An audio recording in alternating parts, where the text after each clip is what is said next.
Long out ahead before we start. Well, we've started.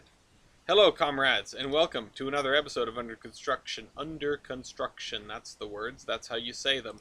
I'm your host, Ellis, otherwise known as the Admiral, and I haven't finished setting up my screen right because we are gasped 2 minutes early.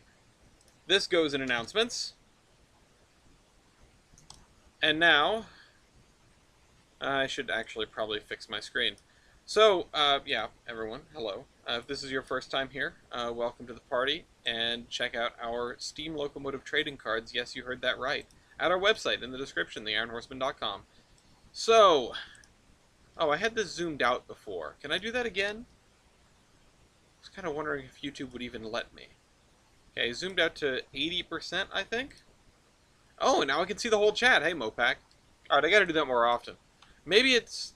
They changed the UI a little bit. I always kind of like coming in to do the stream and something's a little different. I go, oh, look at that. They made the buttons round now. Isn't that interesting?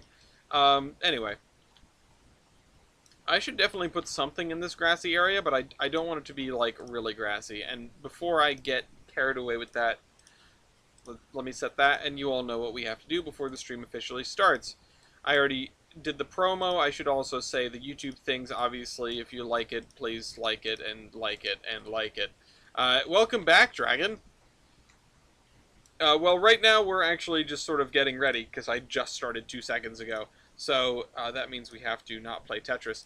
Now, I have no delusions of beating the high score from last time, but I'm damn well going to try. Because last time we got a score of over 11,000. I think you can see it very briefly on the screen there. The best I've ever done in not Tetris. Oh, shoot. Well, that's not a good start. Just all time. All time, including my old records.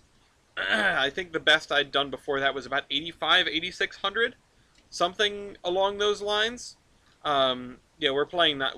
Yeah, definitely not Tetris is right. I think you guys should be able to see it, right? I can't see if you can see. If you can't see it, say something. Oh man, this is a really bad start. Maybe I'm just excited. This is self-sabotage, right? I just want to get to the route building first. First and foremost. And damn, I gotta say, Mopac, I don't know if you've started planning your wedding yet, but where does anybody get the money for these things? I just looked at caterers, and it's like, oh god, okay, no, never mind. I guess we just won't have food then. I haven't even sent an email to the guy about the venue, which should be a relatively inexpensive part of this whole arrangement, because the venue is a Steam museum. So, you know, I wish I could invite everyone that's ever showed up in these streams, but the venue is a lot smaller than I would have hoped. It's pretty much perfect in every other way. But we can only fit about 70 people seated inside. And even then, we could probably go to 100 people all told, but that barely is enough for all of the close friends and family. And I'm saying close friends and close family. There's a lot of family that's not coming. We will be doing some kind of scenery downtown in Bellington and South Bellington, just like we have done before. I'm dreading the idea of doing more housing, but we did find some interesting stuff last time, and we're going to be getting into some of the tighter spaces as well. Most of what we have is going to be sort of not prefab, but standard design sort of mill housing, you know. And I've been going in that direction from the beginning.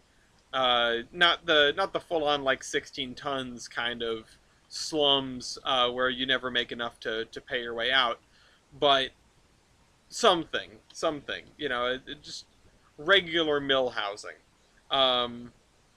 Like St. Denis in Red Dead 2. I haven't played Red Dead 2. I can assume what that's like. So yeah, not that. Again, this place is very New England inspired. Northeast coated, you know, industrial milling, that sort of thing. Obviously, if that hasn't been plain enough, although, you know, Dragon, you've been out of it, and for anyone that may be just joining us and this may be their very first episode, I know the idea of watching the entire series is daunting, and frankly, I don't recommend it.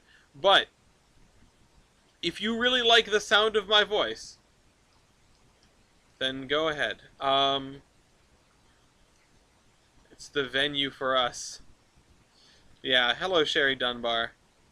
It is Mopac. If you're curious, it is the New England Wireless and Steam Museum. You can look that up. NEWSM. It's a very cool place. It's got like telegraph stuff and stationary engines, a lot of which were built in Providence under one company or another. Uh, Speaking of which, I recently finally got to watch the most recent Well, There's Your Problem episode on Nuclear Ship Savannah. Very good episode, very cool. You know, a lot of stuff that I didn't know because I didn't really know much about Nuclear Ship Savannah in the first place. Um, Now, I am even more bummed that nuclear cargo and other ships, you know, commercial nuclear power is not a reality. I'm ever more bummed about that. And yes, I know I've played Fallout. I know how it goes, but still, this is turning out poorly. Um, yeah, I love me some nuclear boats. Honestly, I think the Russian like nuclear powered, I guess, you know, people call them battle cruisers. They're not really battle cruisers. They're just like large cruisers. Um, but you know, those being what they are, I've always found them super cool. I'm waiting for the Ukrainians to blow up one of them, um, and you know, kaboom! It'd be very funny. And other nuclear powered surface ships, like what was that, the USS Long Beach, which had the big square superstructure. Love that. That's pretty cool. Um, but just nuclear powered non military equipment, the icebreakers and things like that. Um, Grandfather served on the USS California. That's really cool. Um, it's just like nukes are so underrated, right? Just in general, not nukes as in nuclear bombs, but nukes as in nuclear power. So underrated. Like there is a once in a generation nuclear accident that scares everyone off from nuclear power for the next uh, forever, and it's really a shame that just like many things in life, the Russians had to ruin everything. Um, in seriousness, it is, you know, the flaws with the RBMK reactor are something that you know, oh, we do it because it's cheaper, right? It's not it's not a critique of nuclear power as a whole to point to Chernobyl. It's just a critique of a lack of oversight and a desire to please one's immediate superiors above all else, above all other things. It can happen anywhere there is corruption. The Soviet Union was kind of a place where I'm screwing this up, where it was the perfect storm, right? It was a place with enough gravitas, enough size, enough weight for them to have a a I don't mean to say like a standalone society, but the Soviet Union was certainly under no pressure from anybody else to do anything. Aside from the Cold War, you know, aside from the obvious, the Soviet Union was a beast unto itself and answered, you know, answered to nobody politically or, you know, socially. Wow, that is the perfect landing. Um, and being so large, but being effectively a dictatorship, uh, isn't good, right? Not good. Not good for anybody. It just creates a situation where the typical corruption of a two-bit dictatorship is magnified, um, magnified immensely by the fact that it has just a ludicrous amount of power. And you're pleasing your superiors, which is fine in like a banana republic, but when you're building nuclear reactors, it's much less fine. So you know, for the record, Banana Republic is also not fine. Like it's not good. Like dictatorships in general aren't very kosher for like anyone ever. Um, oh God. We're doing pretty well, even though I'm so not paying attention. But anyway, we're starting off with the spicy stuff, right? I get to talk about the Soviet Union and dictatorships and oh shoot, there it goes. uh, HON 30. Oh god, narrow gauge stuff in general. Oh, we did get over the 5,000, so we get the little like Soyuz launch or whatever this is supposed to be. Actually, that's not a Soyuz. The Soyuz is got that taper on the bottom. I don't know what this is supposed to be. I don't know sort of Soviet rocketry particularly well. Maybe it's not. Maybe it's not anything in particular. Nope, too late. We already got the clip Banana Republic fine. Yeah. No, I mean, it's going to just factor into my whole Soda Wars thing, right? There's our score from last time. Don't you love to see that? We almost beat our score. We almost beat our third best, but alas. Anyway, nuclear boats. You know what's something that this area is missing? Fat electrician enters chat. Yeah.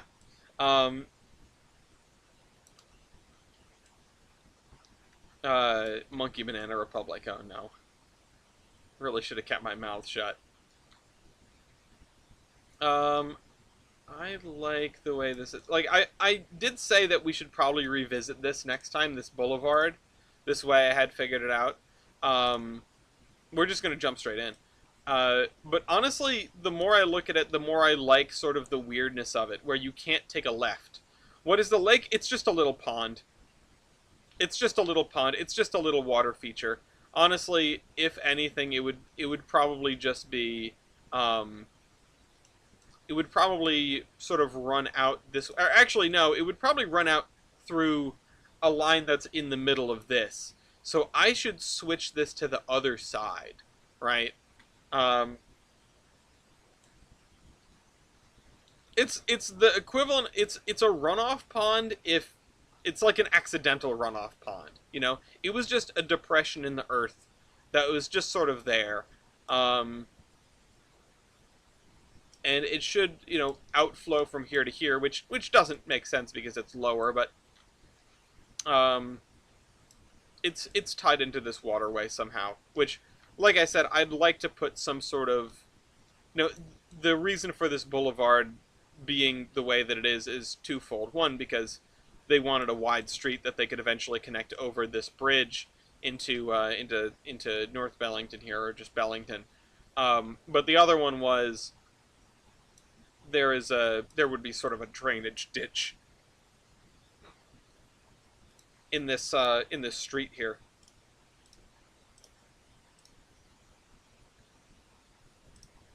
Hello, Comrade Pat. All right, replace spline with selected asset. Nope, wrong way around. I really tried that one. I tried my hardest. Nope, wrong way still. Okay, right there. How about that? Yeah, if you could make events like flooding. You can do the practical results of flooding, right? With proper scenario editing. You can have signal failures, and you can have areas that are unaccessible or inaccessible in your route. But it's, you know, you can't have like, oh, let me just make the water higher in this session. Sound like Stormworks, but with less steps. Yeah, that'd be fun. Okay. And we have these houses, which I actually quite like these colorful row houses. The thing is, I wanted to put maybe some 3-deckers here, and we have those. We're just going to jump on over to Mason Valley.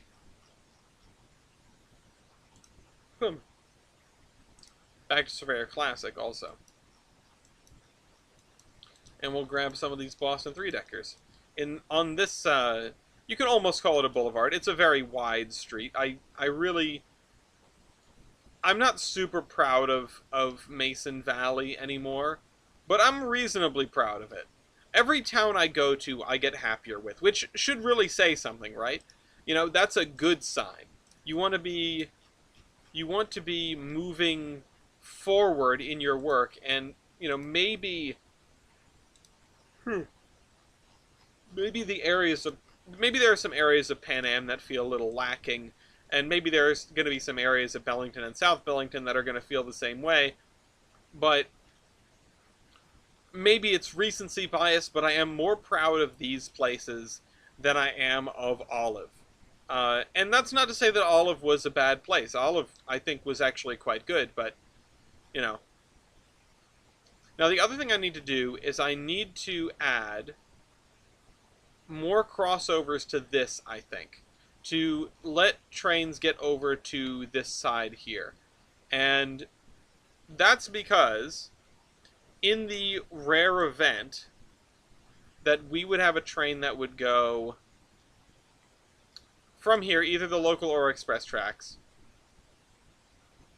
and would hang a left and would end up going, again, hang a left all the way over to this track, so that you could go, and it's a long way. This area is going to be fun to look at. So that you could go this way, past here. Oh, I should probably delete these now, huh? We don't need these anymore.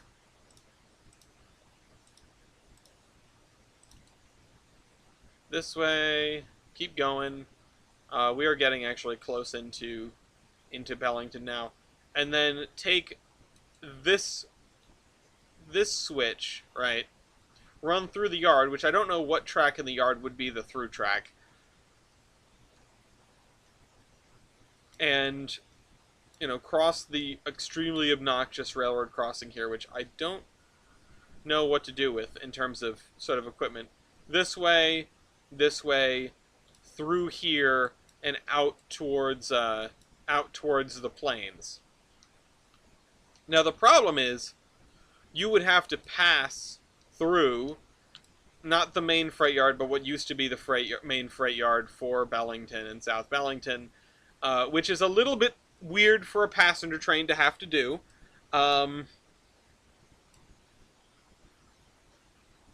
Pointers to HON 30 equipment. Just put a 10-mile-an-hour speed limit. Yeah, we're just going to crawl on through the yard.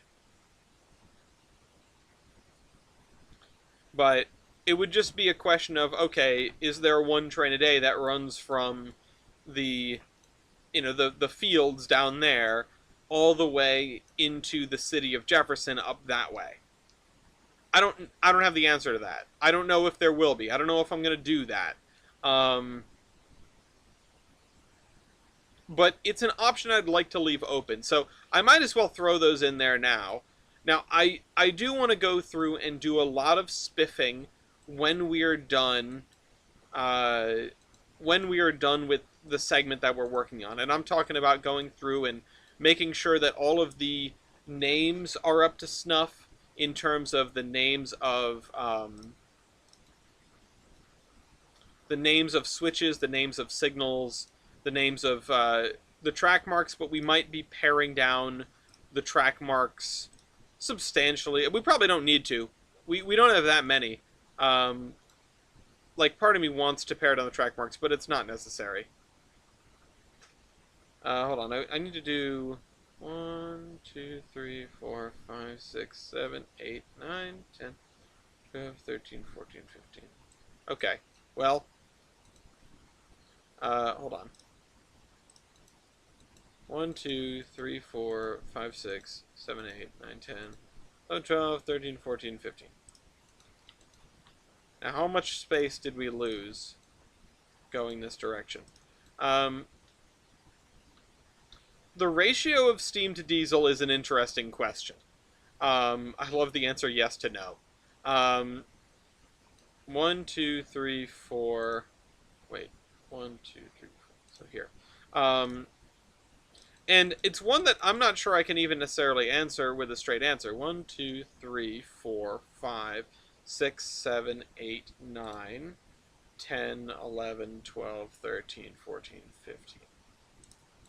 Because there are multiple different companies with different arrangements of stuff. Now, there are going to be some things that skew the ratio, though. Most of the major players, I would imagine, would be rather close to 50-50. because we're talking about, oh right, F9, because we're talking about a mid-transition company. Now, the Gilson Eastern, which is this big Ford tracker that we've been floating around on for the last 7 years, um, the Gilson Eastern is very much a railroad in the grips of the transition, and is coming to grips with the fact that diesel is better than steam. And I know people are going to get mad at that, but economically, diesel is generally better than steam. Um, so they are in the midst of that. They're in the grips of that. They are sort of New York Central style. Hello, Yankee. Uh, they are New York Central style, getting ready to clear out their entire roster of steam engines in favor of diesels. They've been doing a lot of trialing of diesel locomotives. They've been happy with almost all of it. Diesel is better than steam till you only have to refuel halfway through the engine's life. Yeah, I was leaving nuclear locomotives out of that conversation. We're not getting all Burnham shops on this.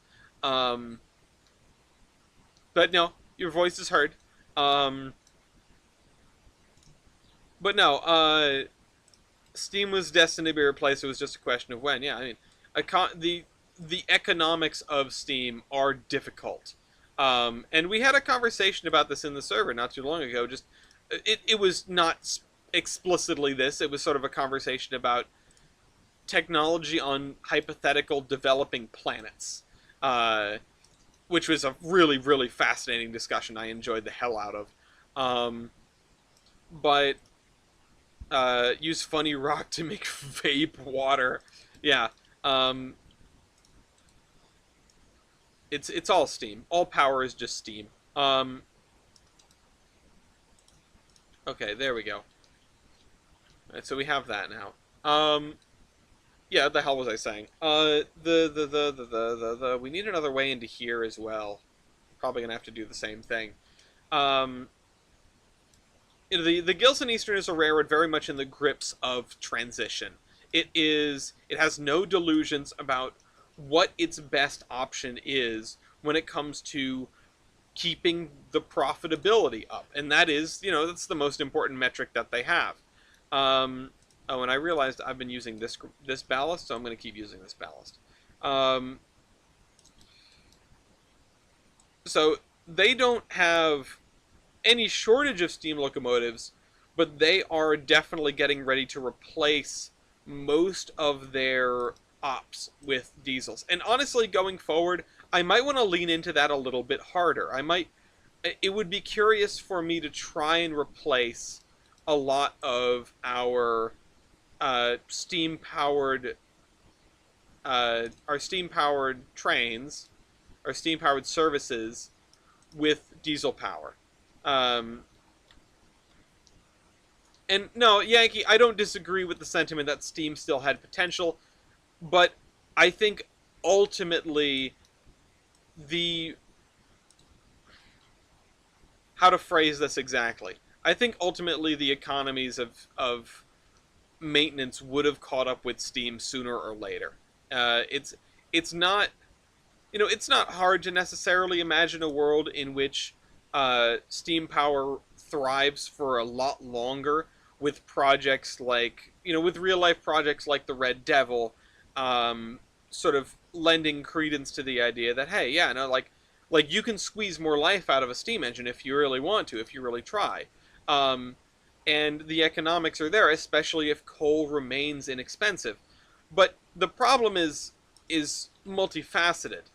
It is the fact that you're going to need more crew, you're going to need more shop time, and those are two of the biggest things. Because, yeah, if your cheap coal offsets needing to buy extra locomotives and buy more grease and buy more parts and buy more manpower to keep those things running, then it's a no-brainer. And that's why the coal roads hung on to them the longest, which is something I'm going to get to.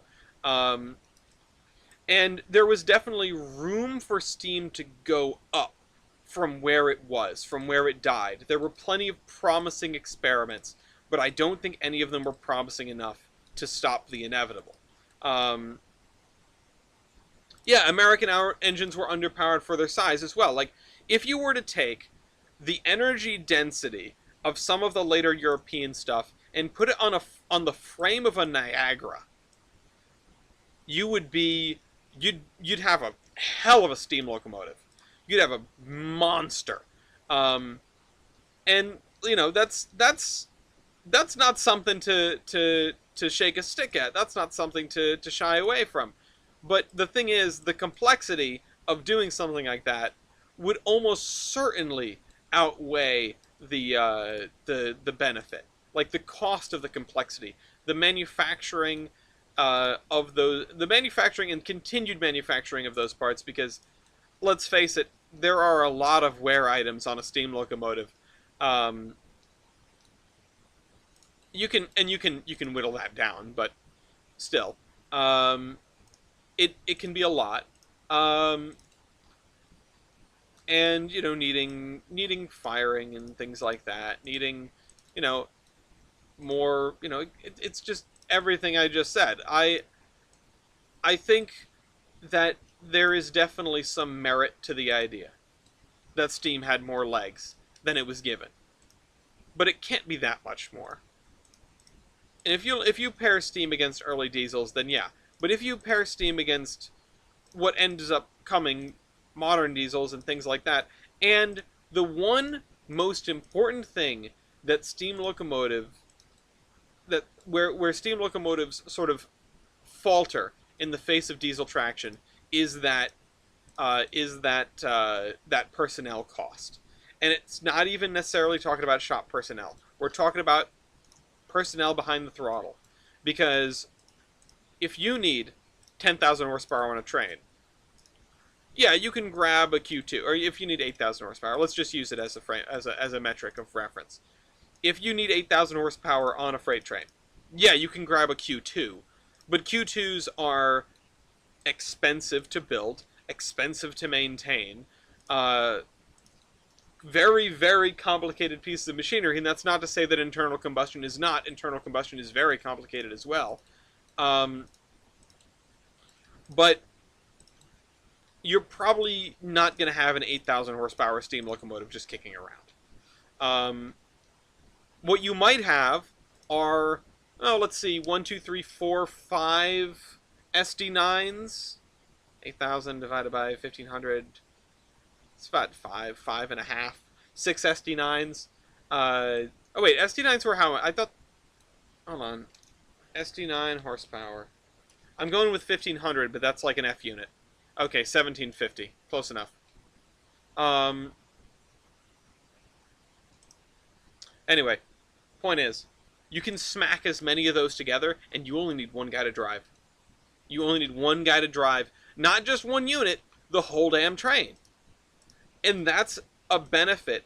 Like, multiple unit control is the benefit of diesel traction that goes understated, in my opinion. I feel like it doesn't get brought up enough in the conversation.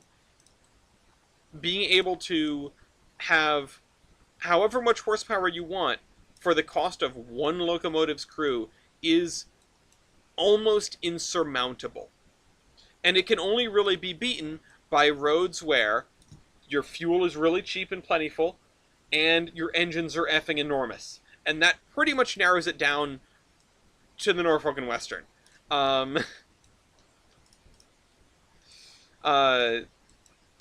Yeah, the other thing is the sort of push to start of a diesel, right? That is another important feature of oh shoot, we need more engines right now. Okay, go turn some on. Instead of, okay, well, you gotta, go grab get the hostlers in here. They'll start firing the engines up. They'll be good in a couple of hours if we really push. And a couple of hours is the blink of an eye when it comes to heating up a steam engine. I mean, you need several hours to do it right. If you've ever been on a hostling tour anywhere, you understand, because you have to get up at the crack of dawn. If you do the hostling tour at Strasbourg, if they still offer that, it's like, yeah, be here at 6 a.m. Yeah, the first train's at like 9 or whatever. Be here at 6. And they're not even warming it up from cold a lot of the time. They're warming. They have a banked fire. And even then, Strasbourg is kind of mean to its engines in terms of getting them heated up.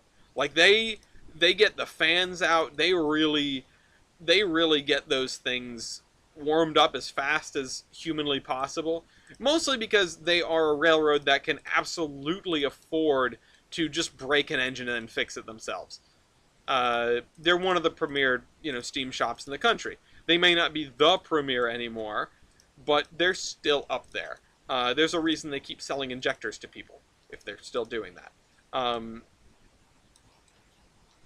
I was expecting at the T1 Trust press release, I was expecting to hear that they had bought injectors from Strasbourg because that's just what you do. Um, if you've got money, that's what you do. Um, I need some kind of ancillary building and maybe a fence.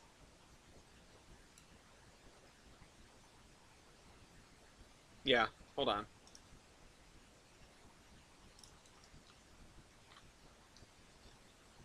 I need a chain link fence. Where do I have a good one? This.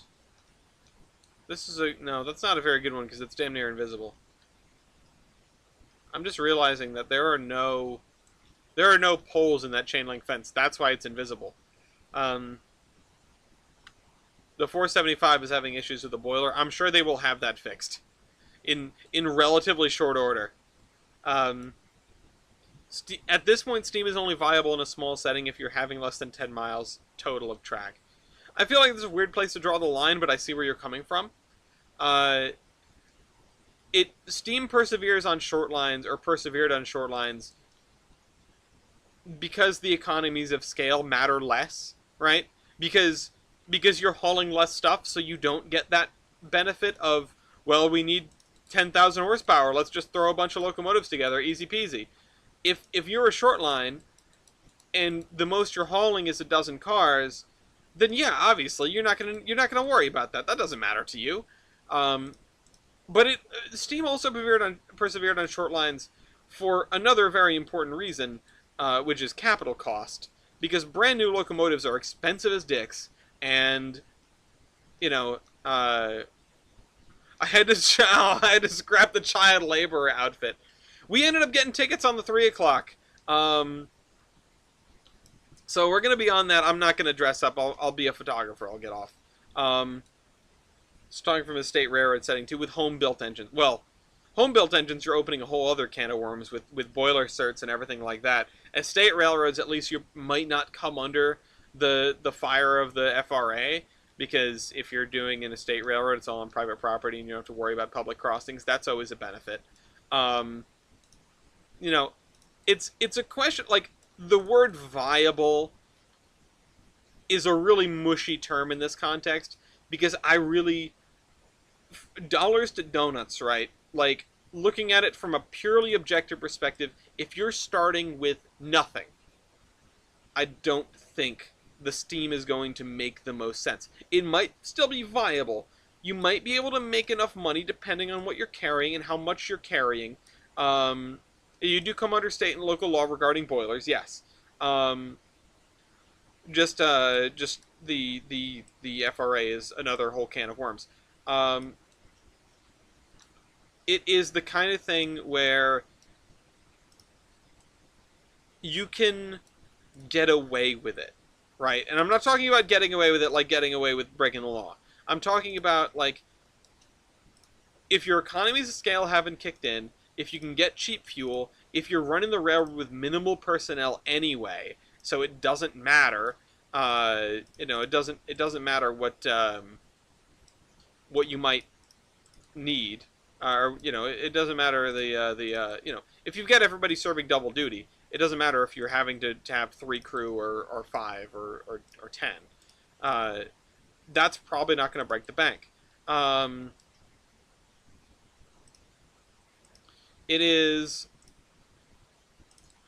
it's just the things that make diesels better don't kick in quite as hard if your railroad is smaller.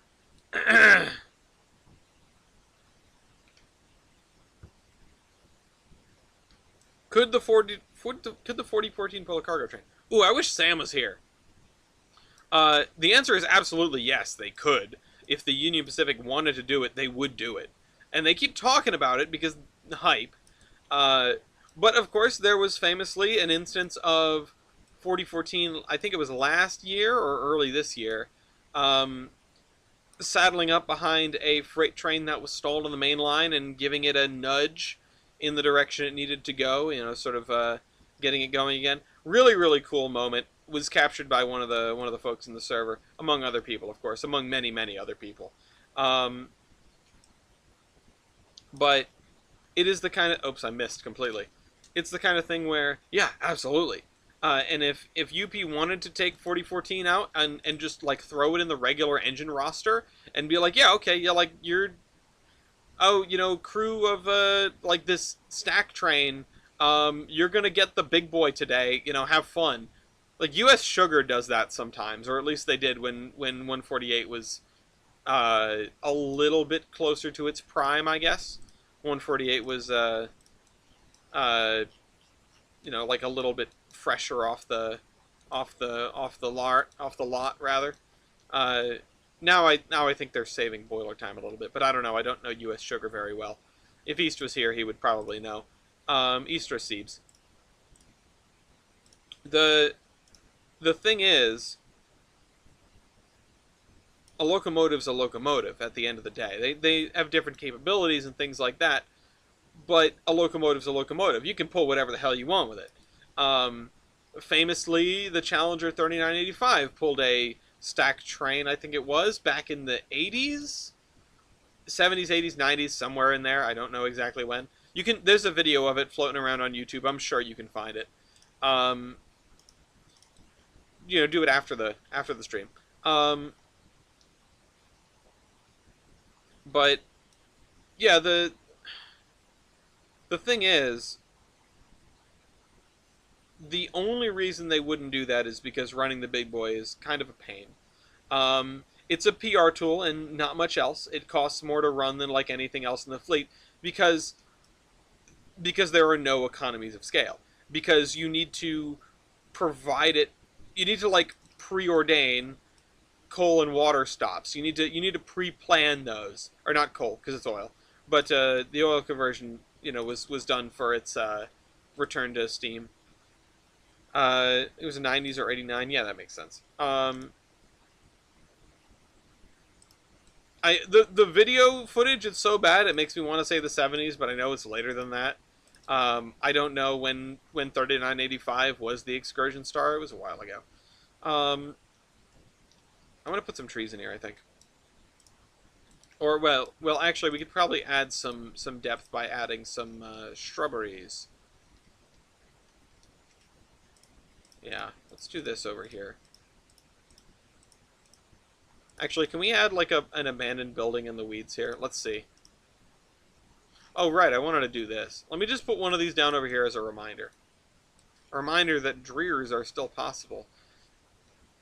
I went to my friend's club that he belongs to for their op session, and dispatch ended up setting the switches underneath my train and throwing me into the dirt. Oh. The following radio conversation was awkward. See, at the PN, we had one of the steam haters dispatching, and I was shenaniganizing, and I brought a steam engine out at the op session, which I wasn't supposed to do, but I did anyway. So he threw a switch on my train intentionally. The Providence Northern can be a very non-serious club at times. I love that place. So anyway. Wait, what is going on in here?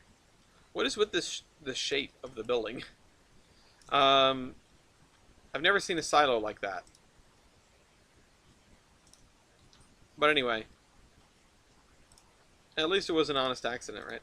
At least you didn't have to call the wreck train out. To kind of change the topic, because this is of interest, if you had to build an engine for an estate setting, what would its gauge fuel type and if applicable THC, HIRC classification? Do you mean THC classification? Because I can give you, I don't know what that is.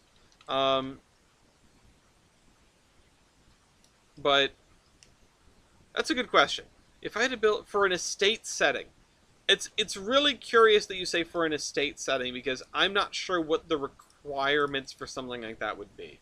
Uh, uh, if it's gonna be something that is just for fun, probably go with something cheap, right? Probably go with something like, if I was doing something that was just for fun, then it would be like a, you could do like an 040. Uh, Maybe, you could coal fire it if you really wanted to have fun, right? But on the flip side, if I wanted to be economical about it, if if we're saying, I need you to define what you mean by an estate setting. Um, is it just for like tourism shenanigans, or am I am I servicing an estate? Um, is this an estate like a manor house, or an estate like a marble quarry with no public road crossings?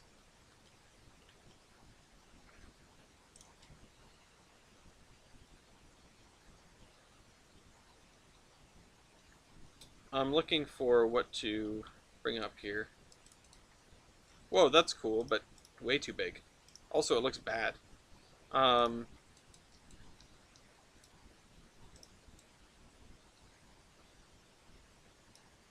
so let's put this on the dock here. Although then that blocks the road, so that's not good. Um, oh, there's one of these. I could put one of these down. These are always good abandoned buildings. I think we have one of these in all of an estate sake for private use, one crossing for driveway, 12 acres, assuming you have infrastructure built for all fuel types. For private use, so as in just for funsies, right? There's no um, I'm delivering cargo to myself, right? Because if it's just for fun, probably go with something simple and go with coal firing, because it's more fun that way. If it's something simple, like an 040 tender engine. Also, did you say what gauge? Yeah, gauge. I mean, 2 foot is fun. 2 foot's easy. 2 foot, you're not gonna cause too many headaches. There's lots of established, really cool people that do 2 foot things that would maybe be more than happy to help you with your ridiculous endeavor. Um, Now, I could say something like, "Oh, I'd want to rebuild. Um, I want to rebuild one locomotive or another." Like doing what the WWF is doing, and making a 244 Forney would be pretty cool, or a Boston, I guess. Um, Building something even more ridiculous would also be fun. Like, for example, maybe one of the Providence types, which I think was in 046 or something like that. And I'd need to pull up my classification. Um, yeah, this is going to have to be redone to sort of route the road around here. I'm also apparently very averse to having something over here, which I should put some kind of fence here. Uh, but yeah, no, I would probably do something small. I'd do something 2 foot, so it's not too much of a bear to operate. Um, and also, I mean, 12 acres is not all that much room. Um, like, it's a decent amount of room, but it's not, it's not a huge parcel, right? It's not. Shoot, whose estate was I looking at earlier? To like Chris Christopherson's estate? It's not that, which is like 500 acres or something. He's got a lot of room. Um, Let me see, THC wheel arrangement classification. Let's look. Let's look at some of the weird ones. What might jump to mind? Um, Although, yeah, like an 044 Forney would be fun. An 046, a Providence type. Now, here's the thing. I still haven't done the. I still haven't done the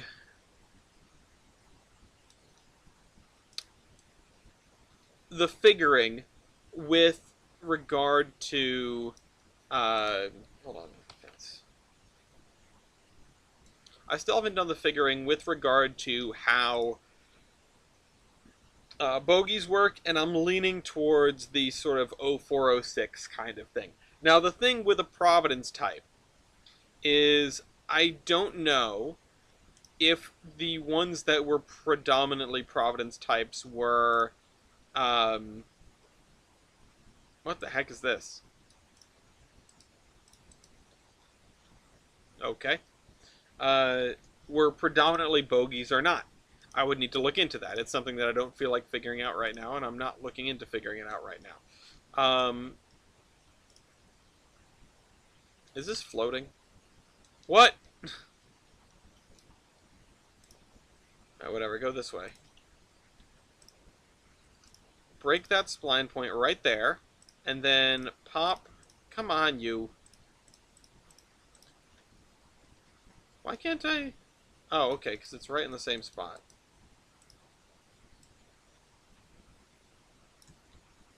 Let's move this to here. Let's get it down to the right height.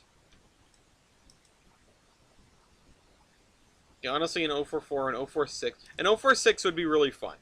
An 046 would be really fun because you have more room for cab than you will know what to do with, and so you can, for the sake of an estate engine, you can just pack a ton of people in there. You can just bring every single one of your friends and also the people you hate. Stuff them all in the cab. You won't even need to see the people you hate. They'll be far enough away. So, you know, it's a win-win-win. Let's see.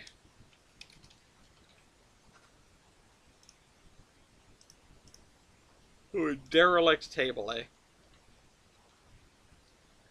eh? Ideal table and chairs. I kind of want... Whoa. Oh, that's that thing. It says portable, that's why.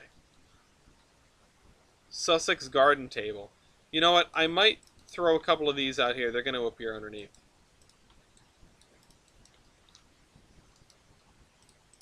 Damn it. Is your engine built to pull old minecarts? Honestly, rolling stock, right?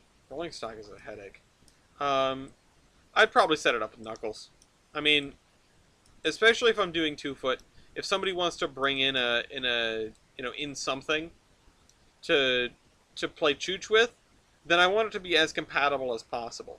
So, an 046 with knuckles on it, and a 2-foot gauge 046, which I don't know if such a thing ever existed. The Boston and Providence was standard gauge. The Boston, Revere Beach, and Lynn was 3-foot gauge. The Providence, Warren, and Bristol was standard gauge. So I don't even know if that's something that would be even remotely, like, I might be building a locomotive from scratch, and that's fine. I'm just scattering the tables out at this point. I should actually put them all right up against the side. Like, they all get spread out, but they all are sitting over here because they are, sort of chained up. Like maybe there was a storm or something. Like last night. We did have a wicked storm here on our island. Are there still unnamed towns? Yeah, there are a few, actually. Out on the map, there are a few unnamed towns. None that are immediately nearby, I don't think. Although, at the top end of the mountain division, there will be a town that we need to name. For now, we don't have anything. And there will be a couple of flag stops on the way up. Now, I don't know exactly how I'm going to handle those.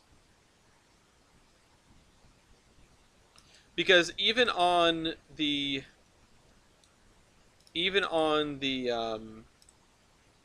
VMR, oops, a few days ago, New Hampshire had tornadoes marching across it. We had what people suspect is a tornado here in Rhode Island. There have been a few in recent days. Last couple of weeks. Call one of them Lima. That'd be a fun one. Lima's not a bad name. Um, just in general. Lima or Lima.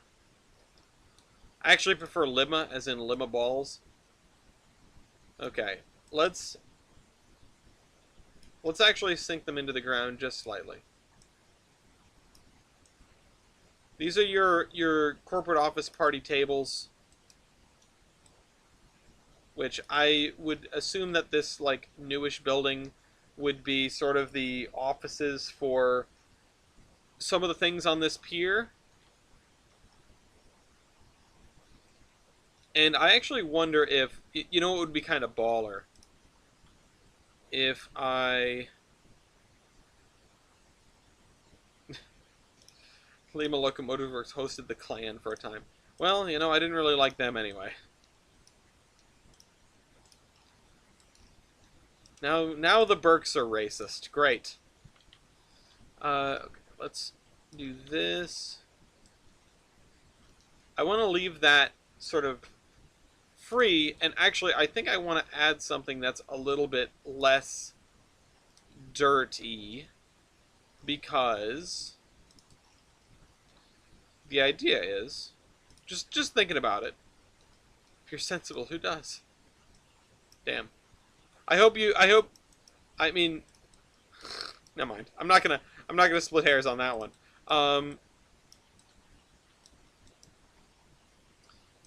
Imagine, so if this is like your corporate office party center, right? If you can just stick a friggin'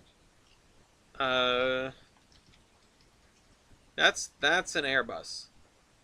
I don't have like a business car. Office. Nope. Wait, what? Oh, it's a post office. I don't have a business car? I just wanted to, whatever, I'll put it here. Park a business, you just have your business car rock off right there. Lima is in Lima Locomotive Works, the one that made one of my favorite trains, the USATC S-160. The S-160, I think, was built by many works, because they were built in absolute droves. I mean, they've even got one that operates over in the UK, which is really neat. That actually came up in conversation earlier today too, coincidentally enough. Which, that is the one that East threw into his Locodome roster and tortured me with, because that damn thing has the weirdest blend of style points, because it is both, you know, US and UK shenanigans. Alright, let's raise the ground over here. Haven't done terrain work in a while. As well as Kent, home of the NASA crawler.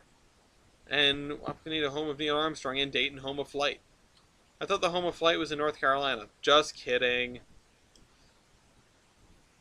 I love that interstate rivalry.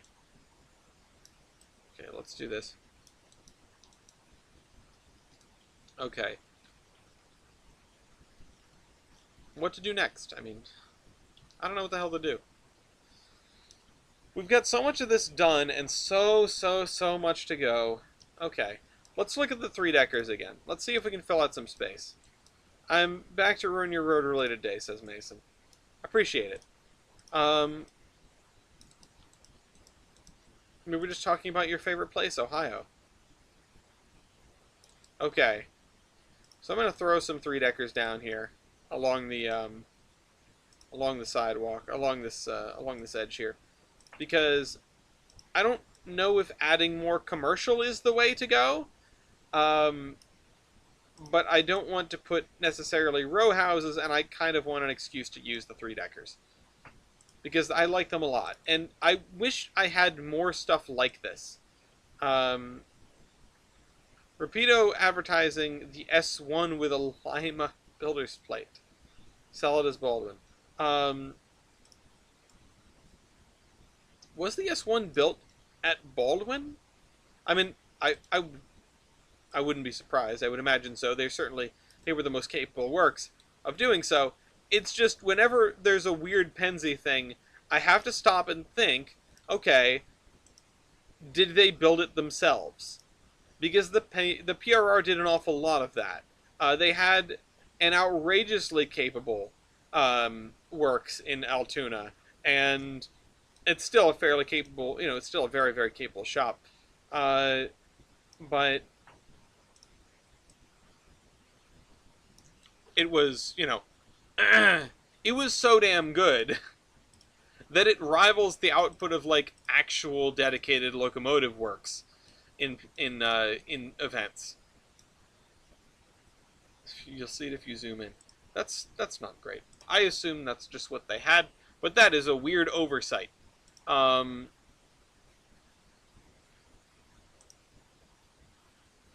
oh, is it BLI? Well, yeah, BLI makes sense. BLI makes a lot of Pensy stuff. The BLI has some Pensy fans. Say that much.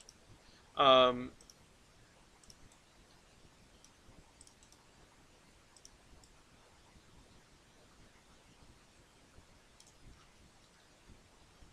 I don't necessarily pay enough attention to all of the model train news that floats around, and there's an awful lot of it. Um, it is, I buy stuff so infrequently. And yeah, there is stuff that comes around where I go, ooh, I want that. Oh, S1 is the UK S1s. Oh, okay. See, that's the confusing part.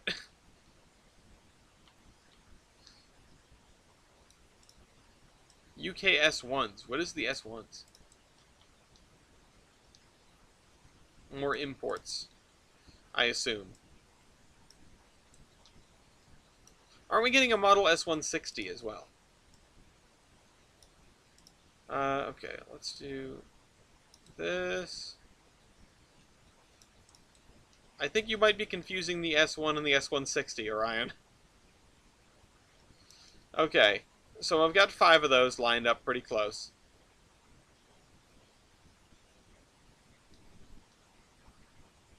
Now, what do I want to do for parking? I could do more of that down here, even.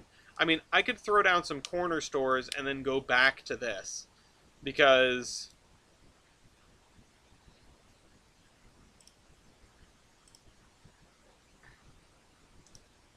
we could use that. Or maybe a fire station here on the corner. That would be... This is a good place for one. I don't think I put a fire station anywhere else, at least not yet. Although I don't know what I have for fire stations. I know I don't have a lot. Fire station, 98 Chicago. Oh, look at this. Oh, that's way off center. This is going to be a nightmare to rotate. I can already tell. Why is this thing built like a White Castle? Oh, God. Oh, no. Alright, well, if it's going to look like this, it's got to go somewhere else. We're not putting the White Castle here. In fact, I'd like to put it over here near the school, even. Oh, God. This is awful.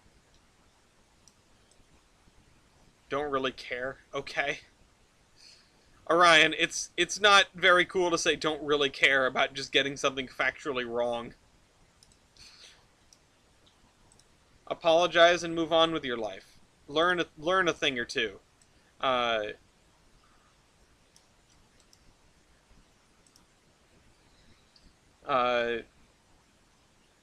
Okay, back to Surveyor Classic. I don't know where I'm going to put this here. This is fine. It's set back far enough from the road. And the S160 in red does look kind of sharp, I have to admit. I don't know how I feel about it, but it's pretty sharp looking. Also, they dressed it up as Polar Express once, and that was horrendously bad. I don't recommend looking it up.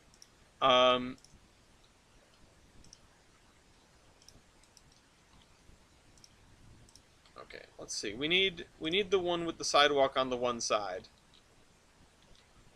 which is this one. Okay, cool. 50-50 shot. I got it wrong. Nope, I didn't. Yay. Okay. So we've got a fire department. We've got a one thing fire department. We should have a bigger one somewhere else. You know, maybe it can be here in Bellington, instead of South Bellington. Uh, um, I load those engines as Kriegslokes, only care because the announcement on Rapido's site has Lima on the builder's plate. Thus, I don't care. I'm turned off by the color. Okay, but when someone corrects you, just like accept that. That's the good thing to do. It helps everybody. Because we were all mightily confused by you continually saying S1 when that's not what the S1 is. Okay, and now I wrote S1 in the search bar. Fire station. Um, fire. Oh, BS. BS City building. Welcome to BS City. I live here. Yeah, Mason, don't look too hard at this. It'll hurt. Yes, very much. Very much New England. Oh, there's an airport firehouse. 110 South. Okay, there's another little fire station. That's cute. Yeah, this intersection is pretty horrendous. Now the real problem, yeah, paint the S1 red. The real problem is like in reality, one of these roads would have been like horrendously offset on one side. Like they're all too straight. This intersection is too perfect for a six-legged intersection. So we put that over there. We've got some three-deckers. And actually, I think I'm going to add a strip of maybe even like a strip of woods back here. Although maybe this whole block is kind of marshy.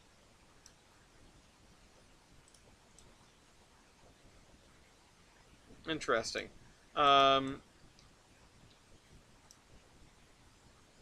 And Yankee, it's yes. It is good. So much of life is being wrong, is the thing. You can't learn anything by being right. So it's good to be wrong. It's good to learn more.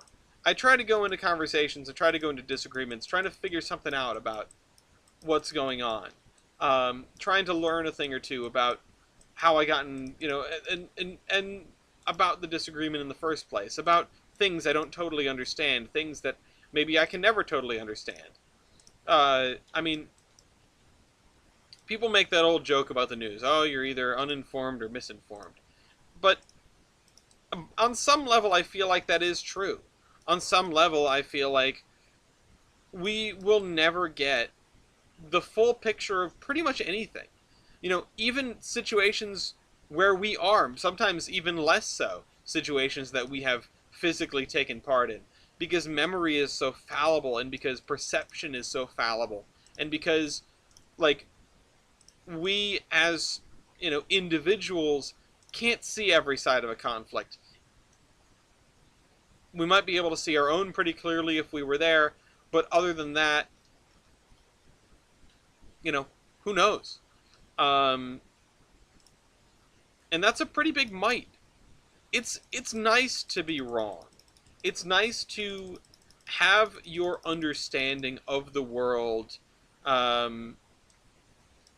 sort of challenged in some way. And I respect anyone who seeks that out. I respect anyone who goes out into the world and looks at things that not that this will make me angry, but that this will show me a side of something that I currently don't pay attention to, either because it's a blind spot or because I don't want to, because I don't want to be proven wrong. And that is a hard thing to grapple with. So we already got the communism and the philosophy thing out of the way.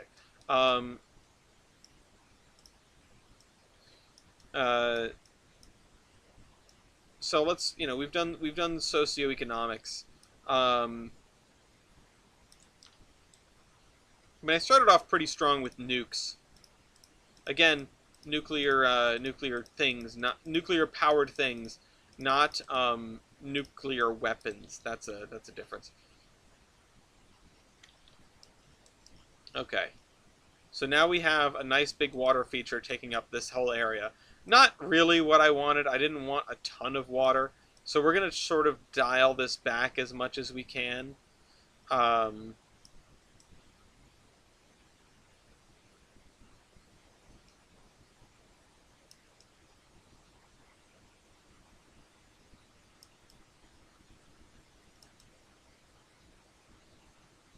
I wanna put this into like a choke point a little bit. I don't want it to look bulbous, right? That's the tough thing with making rivers this way is they end up sort of coming out all looking like a large intestine, like like just all bunched up here and there. Okay. Yeah, and we'll have a little culvert pipe. You know what? Actually, I can probably find one that would work. Um, culvert. Um, yummy, yummy 50s American-like country in my tummy. Yeah. Well, this is designed after an area near where I grew up, an area close to where I went to school. Um, went to high school called Mechanicat Pond, and oh, and the kicker. Oh, what is this? Oh, it's that. Oh, okay. Um, yeah, there is that dam that's failing in Minnesota. That's I saw some video of that, and that is rough. That is not what you want to see. Okay. Um, my heart goes out. My heart goes out to the people that are downstream of that and that are, suffering as a result. This isn't going to work because the terrain sticks out too far. Drainage ditch, culvert, culvert, small ditch, brick culvert. What about, okay, let's look back at these then. 2-track, 3-track, no, not doing that. Pipe metal.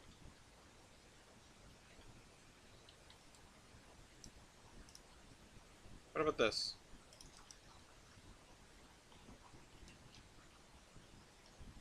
You know what, this is supposed to be, I think maybe I'll draw this back to here, and then I'll just use this, because this is quite small. Um,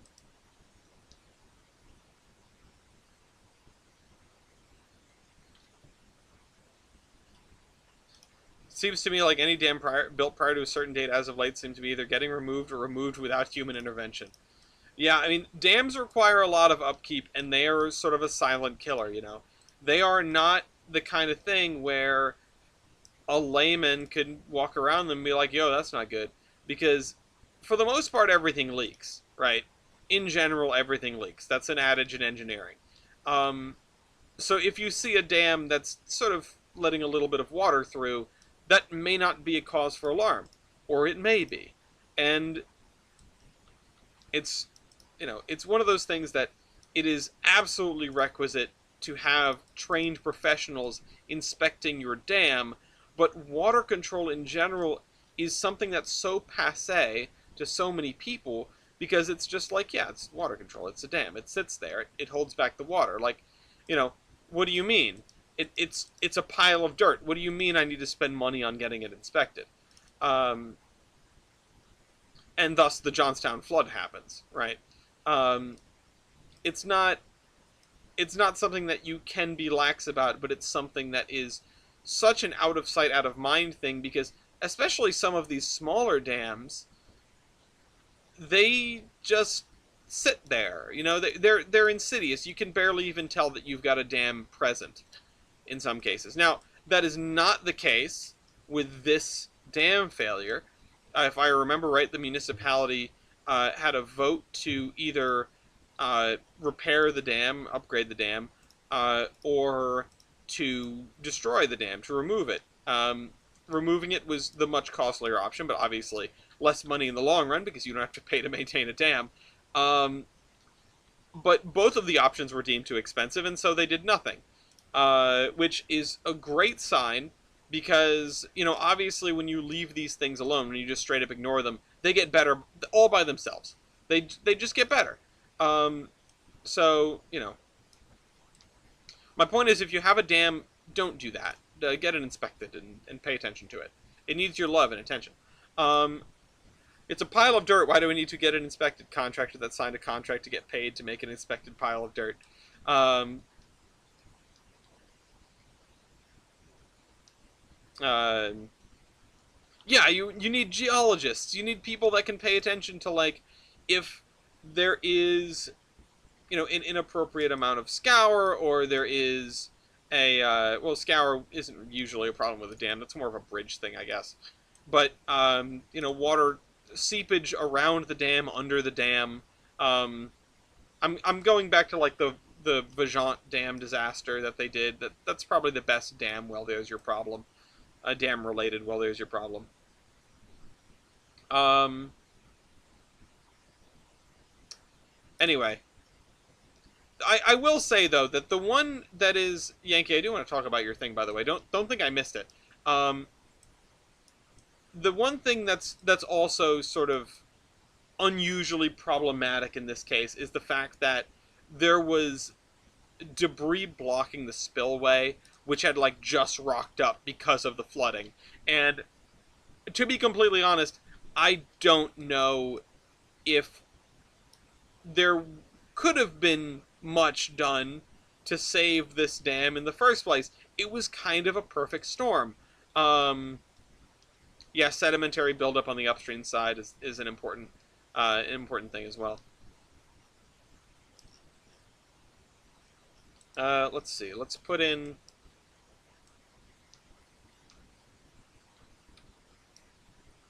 Let's bring it. Let's do this and then bring it up to here. And maybe throw in some culvert pipes. Or no, you know what? I know what I'll do. I think I'll bring this right up to here. And then I will bring it under there, and then I will grab something else called culvert.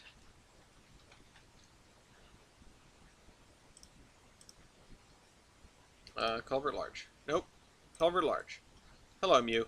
But yeah, dams are a pain. Hydropower is great, but it is definitely a pain. That is not helpful. Culvert Tipton Ford. Culvert small ditch. Culvert 4. Culvert 3. Oh my god, never mind. I need to make that smaller. For some unknown reason, rocks and rock formations have been holding my attention for the past couple of years. Honestly, because they're cool. That's why. Rocks and rock formations are very cool. That's way too big. Like, geotechnical stuff is super cool. Mew, I don't know if you ever had a class with Dr. Bop at RPI, but man, I love that guy. He was a very, very cool professor. The culvert hydraulics tells you need. Yeah. It's just the largest tunnel you can find. The largest piece of pipe on Earth. Oh, you were a Mechie, not a Civvy. Well, I mean, in fairness, that was an elective. I didn't have to take geology with Professor Bob. It wasn't a like a geotechnical civil engineering class. It was straight up geology. It was really cool.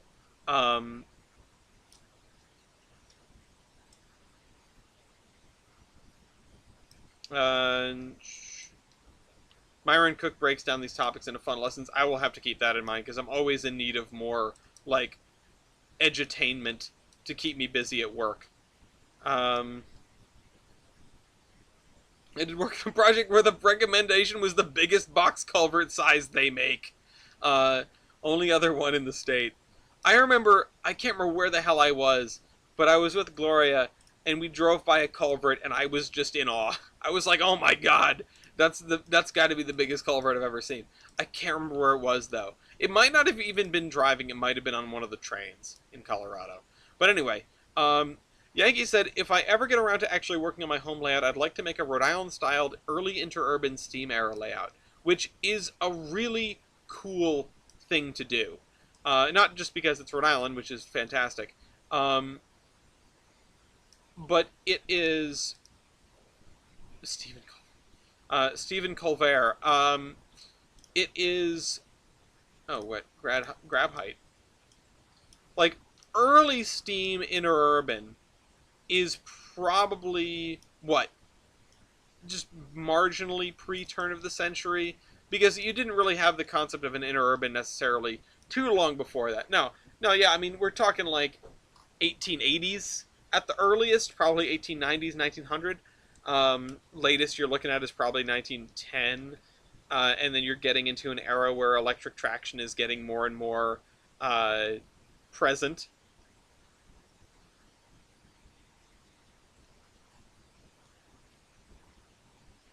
And you have freight motors instead of steam cabs. I mean, if you wanted a steam powered one, though, you know, steam powered interurban. Oh shoot, I just grabbed the road and I didn't realize that I grabbed the entire thing.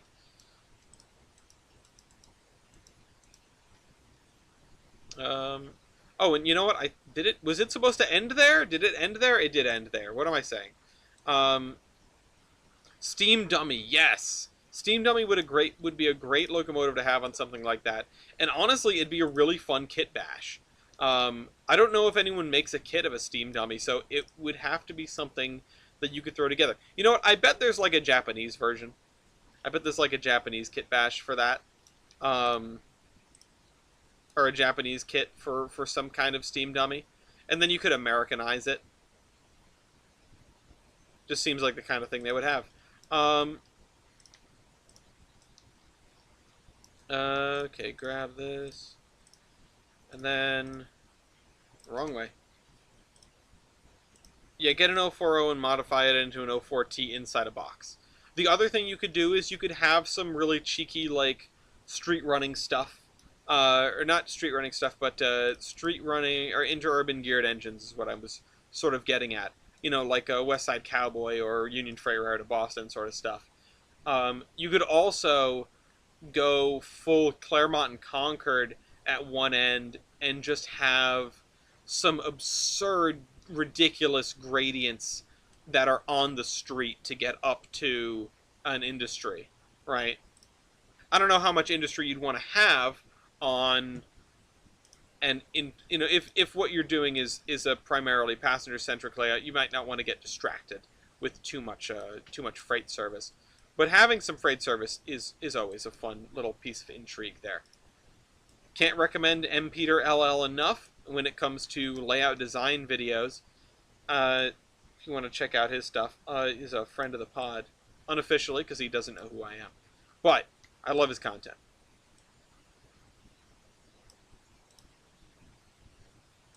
Let me just lower this down. Oh shoot, I hit control again. Come on. Oh really? Really? It's either too high or too low? We're going back to Mr. Surveyor Classic for this. Um, yes, cattle pass culverts are really neat. They are really cool to model. Um, I've seen a couple of them in models. I can't remember where. I can't remember in you know, when did I see them in model form. Um, but I've seen them. Oh shoot! I've seen them in real life. Very neat. And I did actually make a couple of those. Actually, you know, Mason has reminded me that somewhere along here I did throw down a couple of cattle pass culverts. I think there's one way down here because, like, it's not used, it's filled in with grass. Yeah, there it is. It's filled in with shrubs. But this would have been, this isn't a culvert, of course, but this would have been a cattle passage. So if I do that again, I can do that with some culverts if I find some culvert splines that are large enough. Having a dock portion of the layout and having a fishing, lobster, clamp, scallop industry. You know, but it's Rhode Island, so you need quahogs. You just have Blount seafood. Just have Blount seafood. Just go full, you know, go full Rhode Island foamer. It's the right thing to do. Um,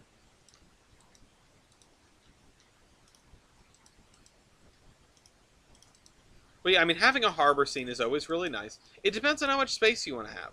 You know, it depends on the space. It depends on the gauge, which I assume you'd be modeling HO because I know you already model HO. Um, so it really depends how much space you want to you have to work with. And I would assume it's not going to become a giant permanent layout. You know, wait until you have your own house for that. Excuse me. Street running for industries below the main line. Oh, actually, Yankee, because you're new around here, there's another piece of railroad that I should probably show you. If we go back here, I've got the Cannon Company and a brewery down here at the water side. And to get to these, now ignore all of the spline points. I'm actually going to switch to Survey 2.0 so you can see a little better. You've got your brewery, you've got your Cannon Company, and all of these industries, including the ones all the way down here, because, you know, you've got all this. This is another little grain elevator. Street running, swings around, actually runs all the way down here to a shipbreaking yard. It would be a 4x6 with little modulars. Cool.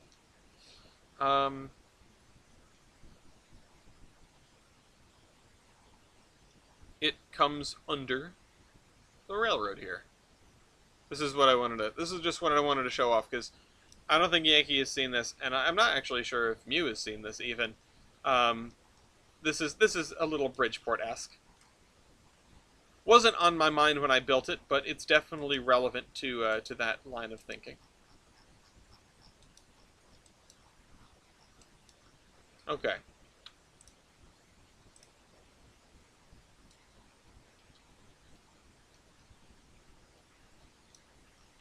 Yeah, having something on a 4x6 would be fun.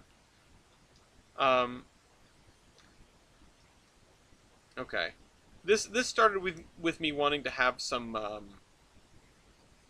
grass and stuff in here, and I don't really know what to put in for housing now.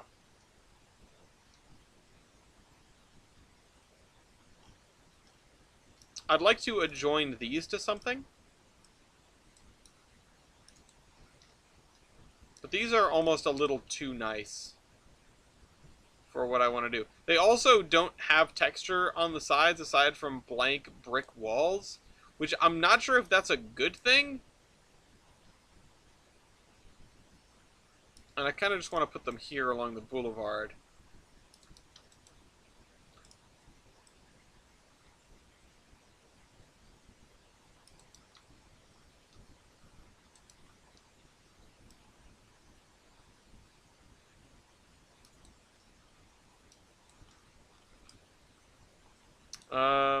Any thoughts on the direction moving out of town? Are we going to move inland or keep running along the coast?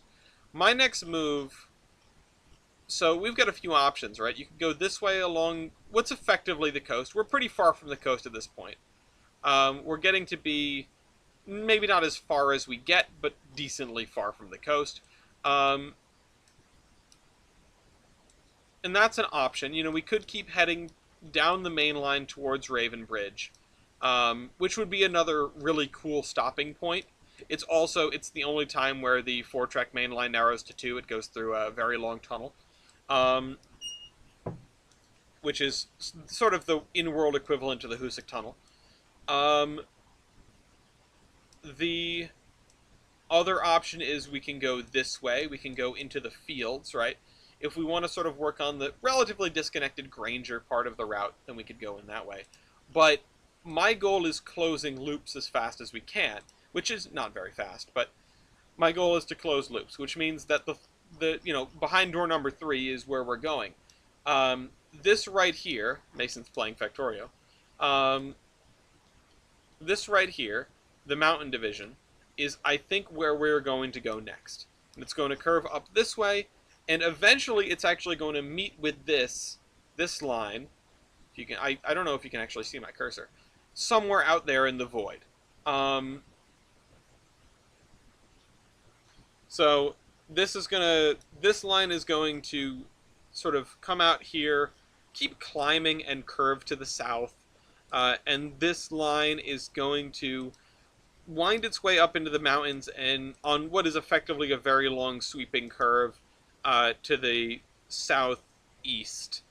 And they're just going to meet somewhere out here. And that's the next town that we're going to come across that isn't named yet, aside from any little things we throw in.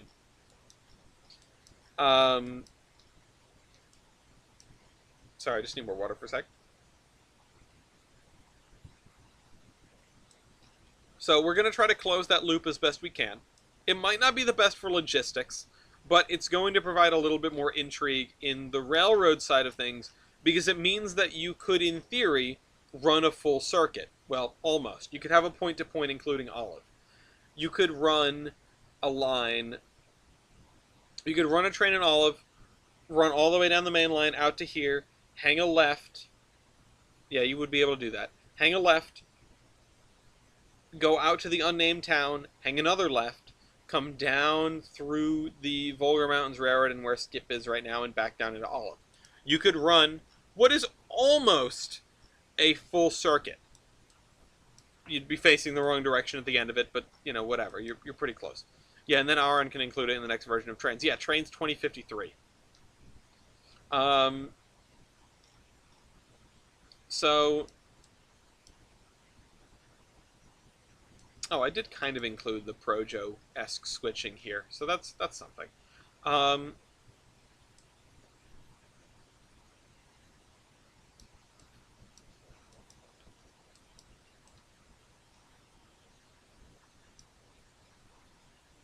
I can almost imagine that Junction Town being a mining town. It is up in the mountains. The thing is, the north side of the mountains here, the north side of the Volga Mountains, which is where we're at, is much less mineral rich than the south side of the Volga Mountains. So on this end, you might not have too much. All the iron is mined on the south side. Most of the coal is mined way up in the mountains at a place near Columbia, or at a place called Columbia and the surrounding area. But that doesn't mean we can't get something out of here. And if we can get a if I can be given a good idea, right? If I can be given a good idea, then maybe that's what we do, right? Maybe we can figure that out.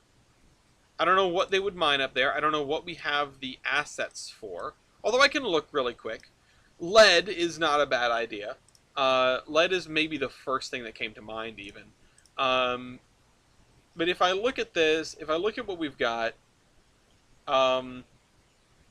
we could always have some quarries up there. We could have like marble quarries, or granite quarries. We have granite bulk load as an asset on. Oh, well, that's bulk load. That's not. What is that in? Oh, that's in the gondola. So yeah, granite bulk load. I don't know why it comes in units of 78,000 instead of just like one big slab of granite. You can't see what I'm looking at. I'm sorry. Do a random ore generator. Yeah. Granite would be an interesting one. Kaolin is an interesting one. We can also do lead. We could do lime sandstone or limestone aggregate. We have some limestone on this side of the pass already, if I remember right, which is going to be an interesting one because if this is limestone, that's not it. Keep going. Keep going over here, which I don't know what I named the town over here, but this is where it is. Also, yeah, we have a town over here. This is just a hidden corner of the map that has no trains. If we go over here, I think this is limestone. It's either that or like quartz sand. We do need to get quartz sand out of somewhere because we have a demand for that already.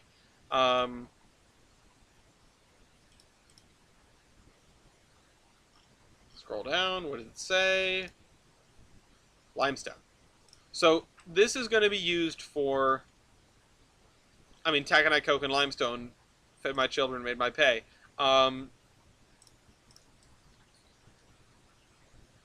So that's going to end up going over the mountain. So that's interesting.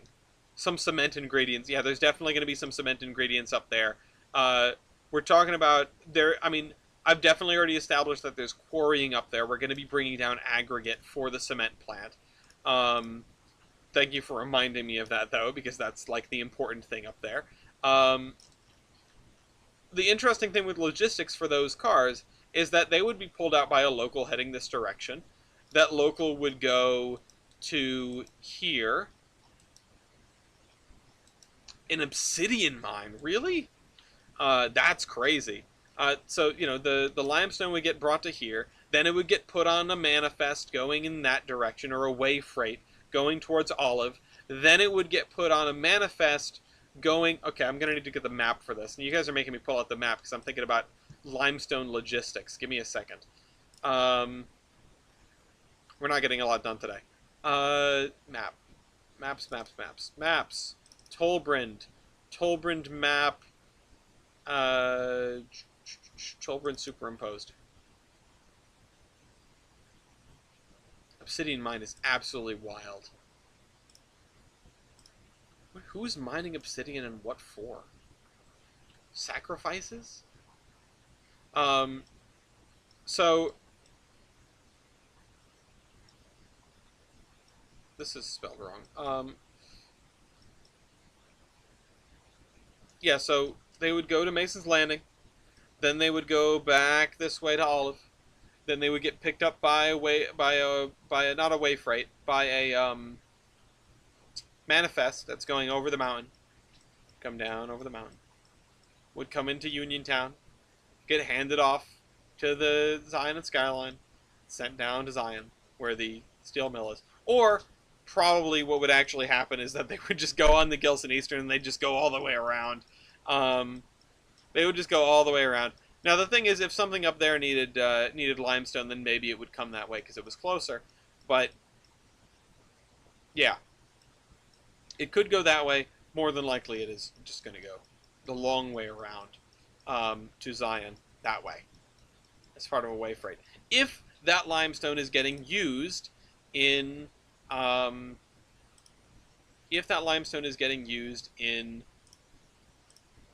the steel mill over there, basalt mines, basalt used in asphalt, that's a really good one too. I have never sort of established the volcanism of the peninsula. I don't believe there was much, if any, volcanic activity, but how was that? Oh, it's people slamming car doors outside. I slammed my. Okay. What I really like is the fact that we have all these little water features that are brewing in this area now.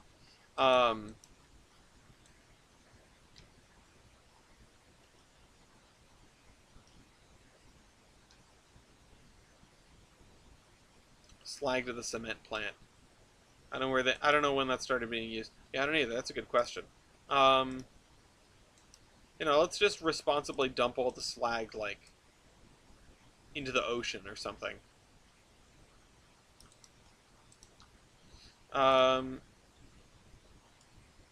Really reminds me of St. Denis. Oh well. Maybe I'm being evocative and I don't mean to. Not a bad thing. I really wanted this to be across from the school, but maybe we just make it like a park. More park and less lake, because having this whole area taken up, I'm not really enjoying. Gilsonite on the Gilson Eastern. Yeah, we can do Gilsonite, but the only cars that carry it are 3-foot gauge. So we'd have to be doing Gilsonite on the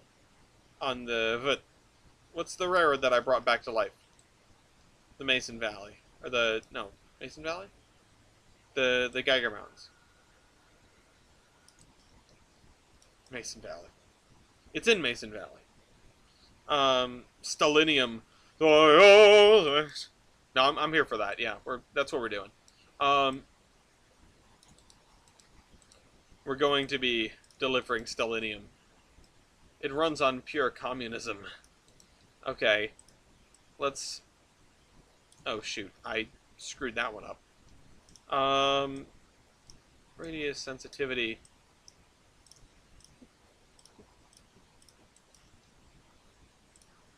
Alright, now that I've massaged my lake into a shape that I like. What does that look like? This is like a Rorschach test. What does this look like to you?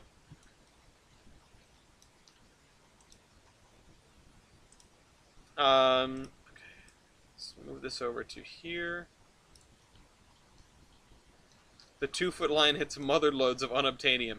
Yeah, they suddenly become the richest railroad in the area. Looks like an appendix, eh? 2 bears high-fiving. Nice. That's a good answer. Love that answer. Somebody's got to do better than that. What did it look like to you? I don't know if anyone can do better than that, but I'm inviting people to try.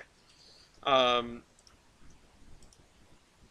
saying marshmallow, marshmallow, get me the out of here, marshmallow.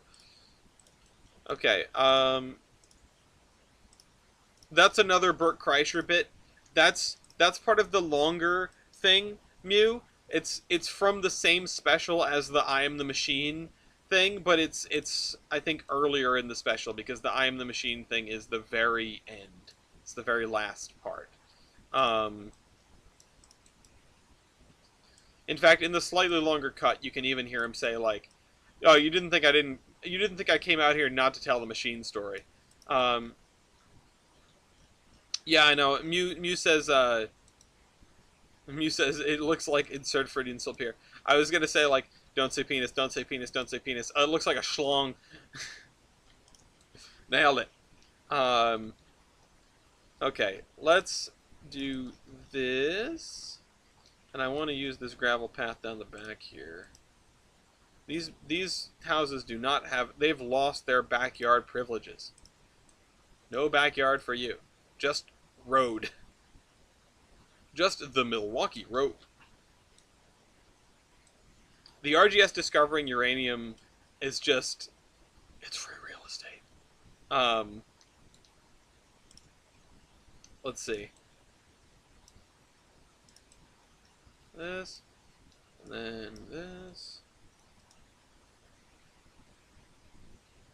Yeah, that actually, if you look closely at this lake, it actually looks like.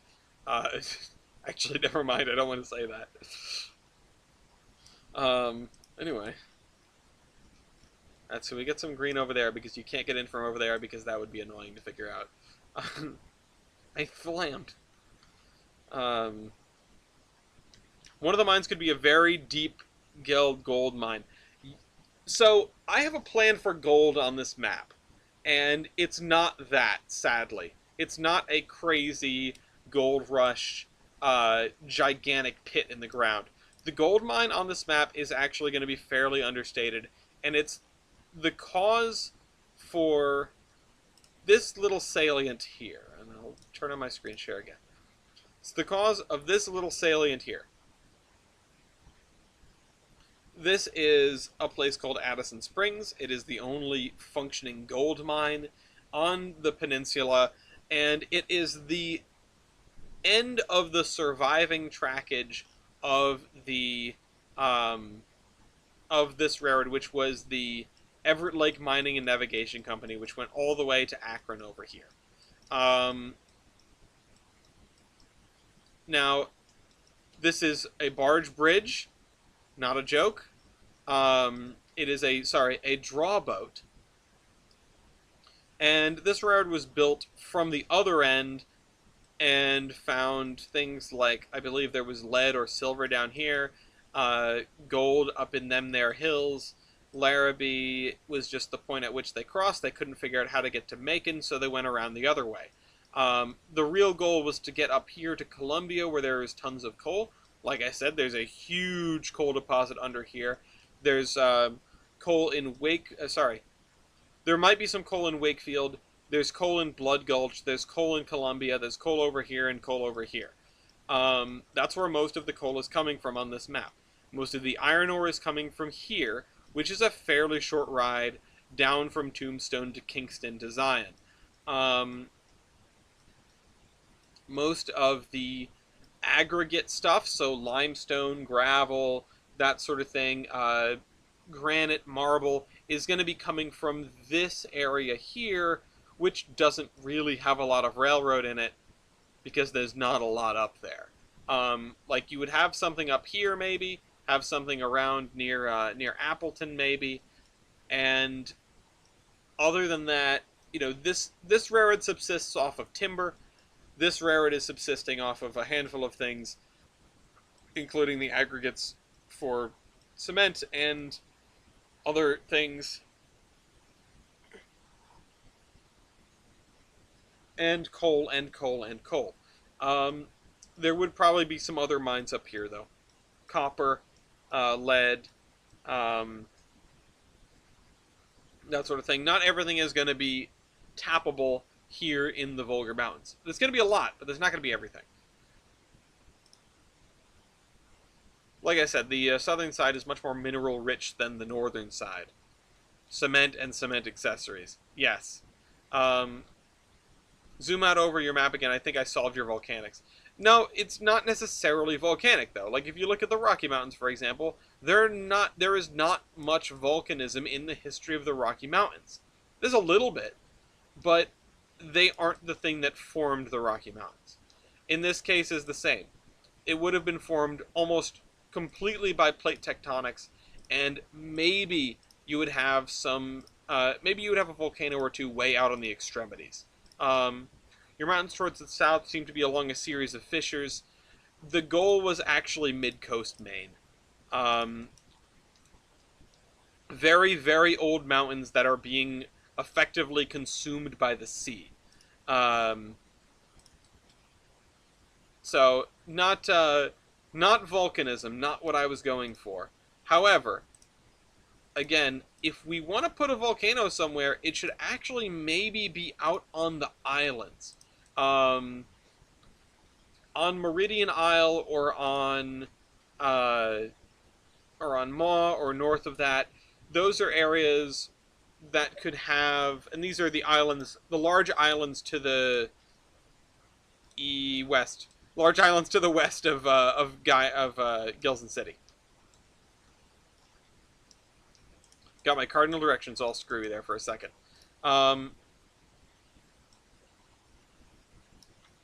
So I could definitely see something like a basalt or obsidian or some other kind of mine. If we can get, yeah, it gives a reason for an ore dock. We're definitely going to have ore docks in Zion. And they're going to be for sending out iron ore. Like, some of it is going to be milled on site. Like, there's going to be a lot of steel milling in Zion. But some of it is going to be shipped out, exported. Some of the coal is also going to be exported. They're mostly going to be at Zion. Zion is the most capable deep water port in terms of bulk cargoes like that. Otherwise, Meridian and Gilson City, by extension, are your most capable ports.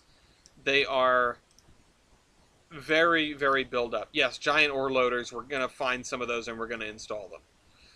We're going to get some big ore unloaders, which I don't even know if I have anything like that. I'll have to, maybe troll around the download station. Yeah, right? DMIR is exactly what comes to mind. Tunnel double bore. Tunnel bore double. Wow. Tunnel. Anyway. Westwood Stone Tunnel. No. Bayshore Freight Car. Oh. Wow. That's cool. Freight car builder. Modern large 2-story police department. Feel like I should fit this somewhere. I don't know where, but somewhere. Is it in English? Yeah, it's in English. Okay.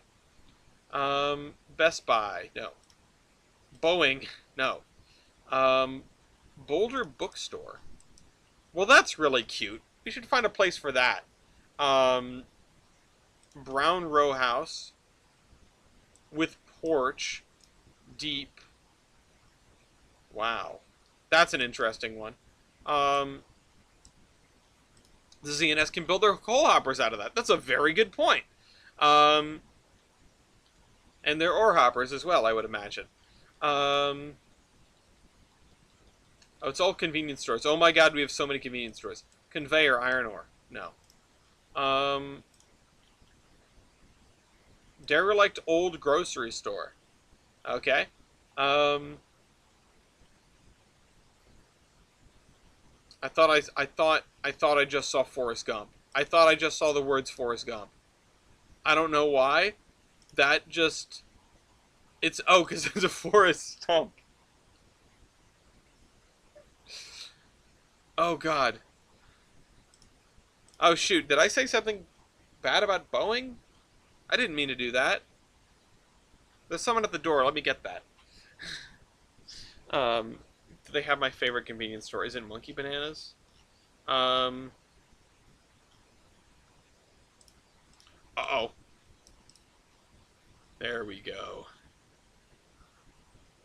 Look how big this thing is. Also, what commodities? Mineral. Just mineral. Okay. Well, we got an ore dock. Ore loader industry. Holy Moses, look at that thing. Yeah, we're definitely using this. That's awesome.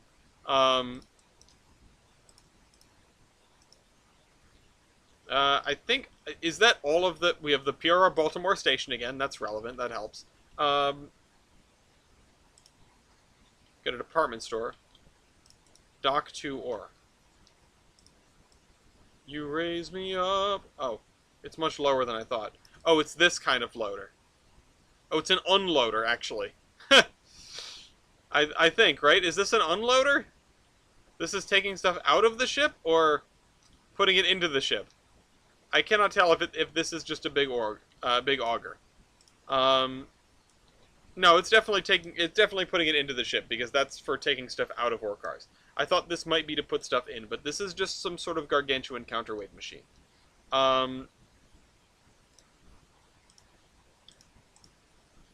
I don't actually know what this is doing. This is probably coming out of a building, right? Oh,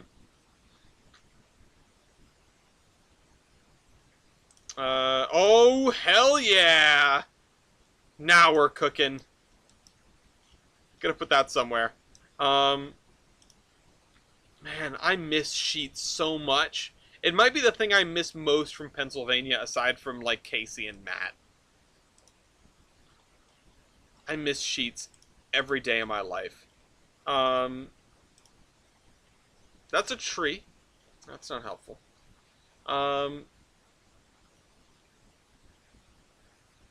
Wagon ore. No. Me when I start an open TTD. Skagway ore complex. Oh my god. Oh my god. Oh, I love the fact that you just really gotta gun it up the ramp. Yeet! This takes so much effort to get the terrain right for this. This takes an absurd amount of effort to get the terrain right.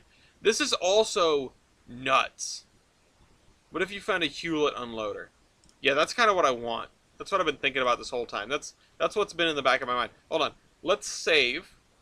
Save. And I'll see if I can grab one off the DLS.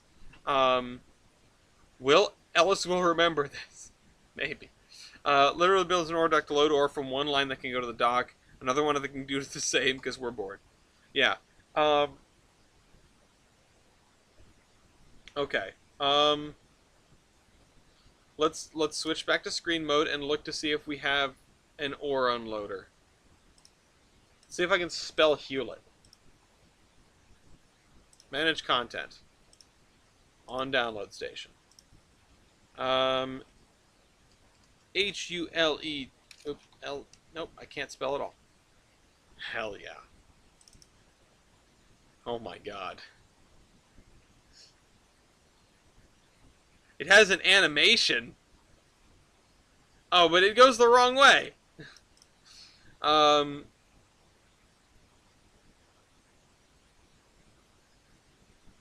that's cool though. That's awesome. Um, Steel mill project. Hold on, what? Ore dock.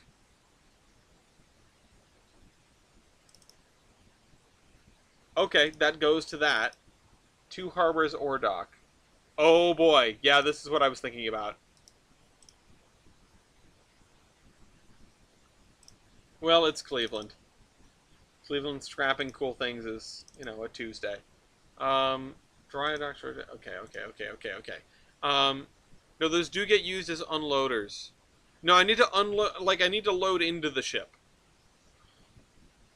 You're not sending that scoop down into the hopper car. You'll just destroy it, right? Um. Oh, whoops. No. Or what was it called? Oh wait. Or dock. Or dock. Um. Come and look at both of our buildings. Yeah, this is what I was thinking of. Our economy's based on LeBron James. That explains a lot, doesn't it? Um, okay.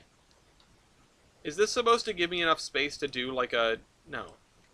Um, if that scoop wanted... Yeah, it could just take the rail car. You know what's blowing my mind here? Okay, yeah, those are the tracks. Okay. Gotta figure out an ore that I can import via ships. I guess mineral, right? Um, let's download the Hewlett one. Let's see what that looks like. Let's see how it's set up, actually.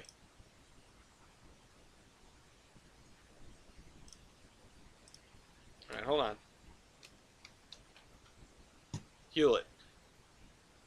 Come on, it's conspiring strips. You want to know something cool you can do in OpenTTD? Oh my god. Look at these. Look at this. It's got built-in signals? What?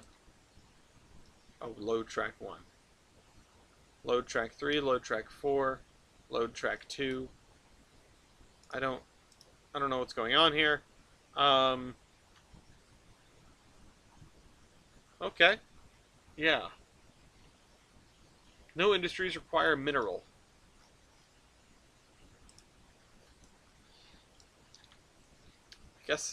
I guess we're gonna bring in some mineral from overseas. Um, Control click a locomotive, you can change the direction it faces. Yes. Not everything can do that, but that stuff can. The stuff that we usually work with, like the North American stuff, I don't think it can do that anymore, like earlier versions did. But yeah, it's really neat. You can flip stuff around. Although some of the new GRFs, they just spin stuff randomly. Okay. Mineral. I still don't understand how this works. Okay, yeah, no, never mind. Wait, no. Hold on. Load track 1. Load. Yeah. I may have spent the past 20 minutes converting my Bachmann 260 to an 040. That's concerning. This is cool. This is cool because... Oh god, you're supposed to use ships with it. Oh god. You're able to use ships with it. Oh no. I need to find a... I need to find a boat that can carry it. We're gonna have an off-map portal that can bring ships full of undescribed mineral into town. Listen, it's like mystery meat. We don't need to ask what it is. Hello, Osage. Osage? Osage Orange Gaming. Osage?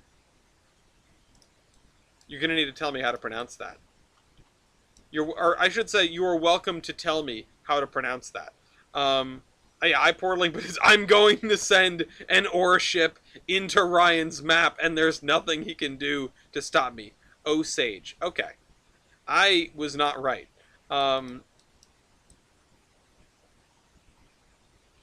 And I bet, like, when you really start feeling bad, maybe it's Osage.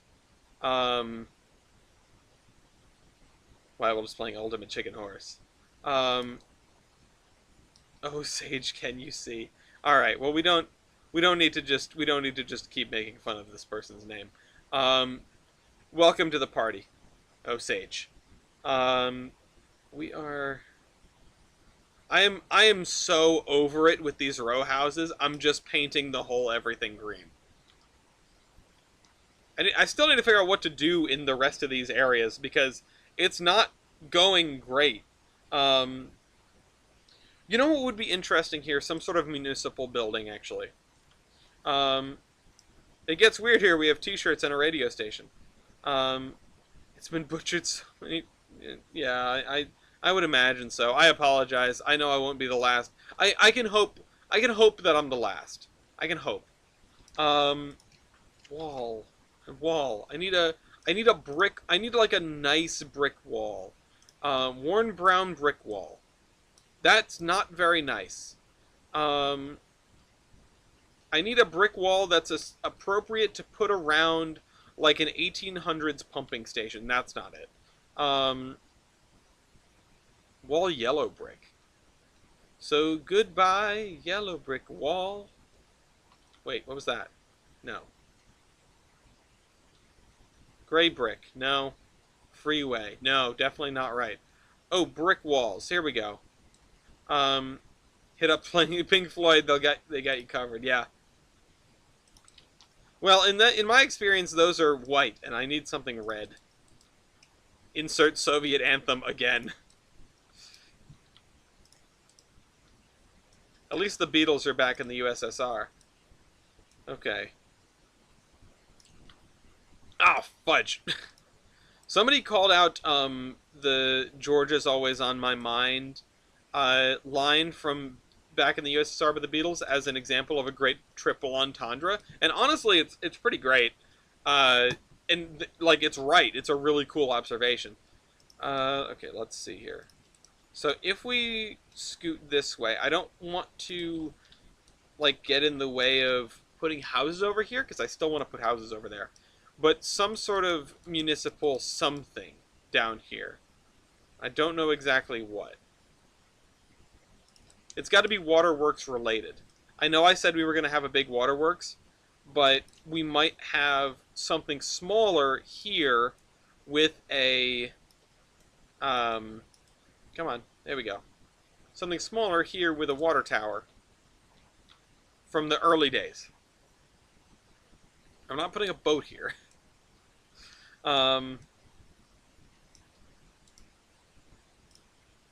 Okay, and I want something that looks appropriately old. Alright, let's scoot this back over to the left. We've got so much town to go. It's a forever project. Water. Let's find an ancient-looking water... Whoa. Whoa.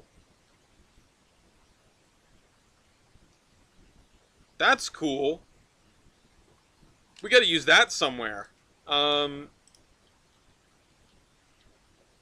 water tower. A decorative antique watercraft on a plinth. No. Stop it. Oh, derelict water heaters. Yeah, that's what we need. Early pump truck and the Romans have invaded. Yeah. I can neither confirm nor deny. Wait, I have falling water? How do I discover this every other episode? We need... I should have put this here. Just like right here. Just for the absurdly rich guy that lives. Honestly, this fits a little too well. Falling Water's a cool place. I've been there. My only critique is that it just smells like mildew. Which makes sense, considering. I could just, like, substitute this with this.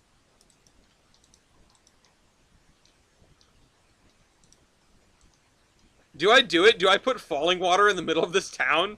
This seems terrible. Why would I do this? I'm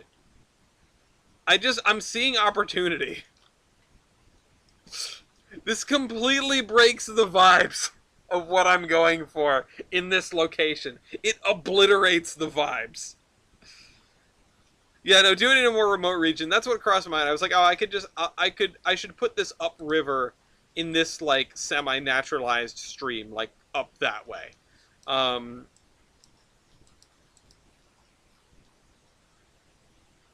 Wait, when was Falling Water built? When was Falling Water built? Oh shoot, 1936. It's way older than I thought.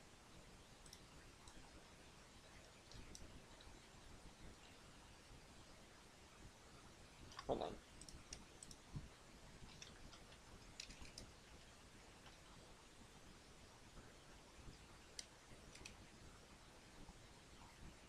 No. If I had if I had like a monkey bananas sign, I would put it here and then we'd just keep it. Just in time. Yeah, no, this disclaimer. This house was not designed by Adolf Hitler. They should put that out front. This looks way too good. I hate the fact that it looks good. I hate it.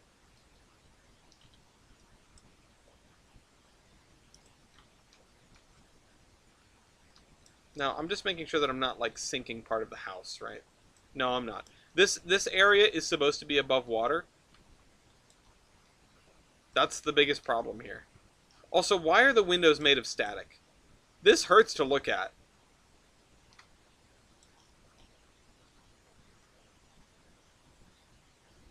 I feel like they could have built this in like this and like with the water over the stairs.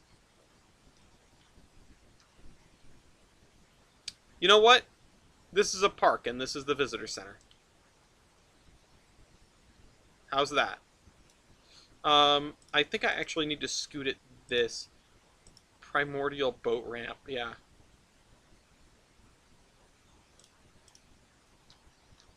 Did you know that the most prestigious art students in the entirety of the peninsula come from South Bellington?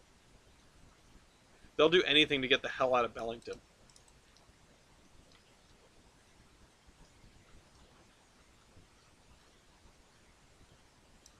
God, that looks unreasonably good.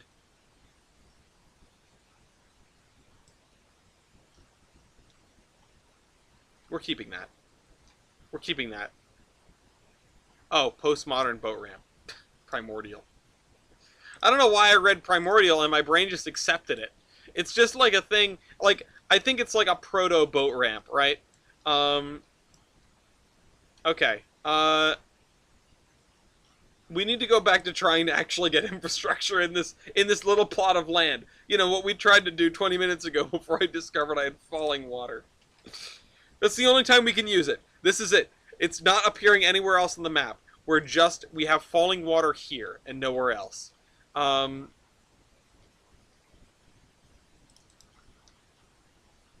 That's obnoxious as hell. And it's going right here. It's going right here. Do I? No, this is so bad. No, I can't put that there. I can't put this there. This has got to go somewhere else. It's going over here. It's going over here. It's going over here. Or something. It's got to, like, oh, I missed where I wanted to put it. We're not putting the gargantuan black cylinder, the formless black cylinder next to falling water.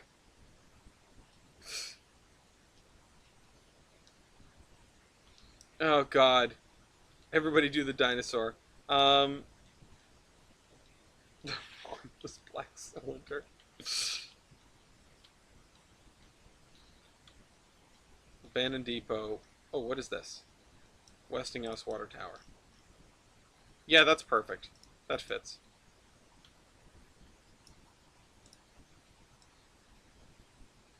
Just in the back corner of the lot there. It does say Westinghouse on it, which isn't really what I'm going for, but you know, it is what it is. I would kind of like one that's smaller.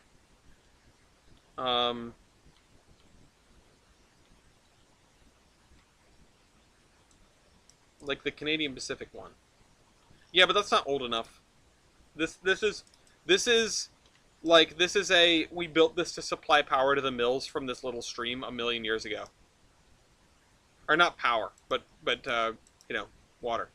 Um, can't believe I have house falling water. Pump. No, not a gas pump. We got sheets though. Oh man, I am so hungry, guys. I tell you what, I am starving. Um, hand water pump. Ruined pump station. Pump house. Pump house. Pumpkin cafe. Pool pump room. The pump jacks are just not what I need. I need like a brick building. I need a small brick building that might look like a pump. Now, we already went all the way from the top to the bottom yet. Brick. No, not a house. Not a pile of bricks either.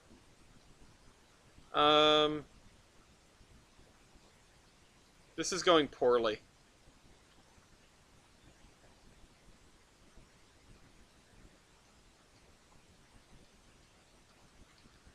Shed one brick. Does it have a door on it? Oh, it does. Okay. Put this near the entrance as like a storage shed or something. Brick chimney. Whoa, what was that? What is this? Whoa, that's a cool passenger station. We should use that somewhere. Not here, but somewhere. Is that broad gauge? We have stared at 2 foot for too long.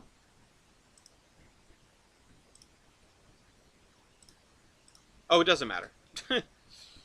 Oh, and I just grabbed 3 foot gauge anyway. That doesn't help. Utility trucks. I don't think there'd be any trucks here, is the thing.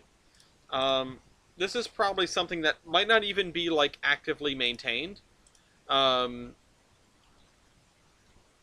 have a really dumb idea. Oh, it's still going to be too big. Never mind. Yeah, no, I had a tremendously dumb idea, which was to sink that into the ground almost all the way until like just the very top of it is showing. So you just have like a very small brick building. Whoa. Oh, never mind. Nope, get that out of here. Hi, Pat. Welcome back.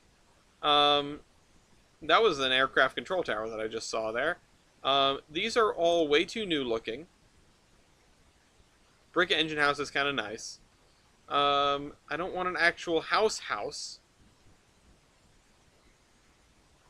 Wait, go back. Cumberland old brick. Much too large, but still very cool. You know what? I want to use this. How big is this? Oh, that's not bad at all. Let's put this on the corner.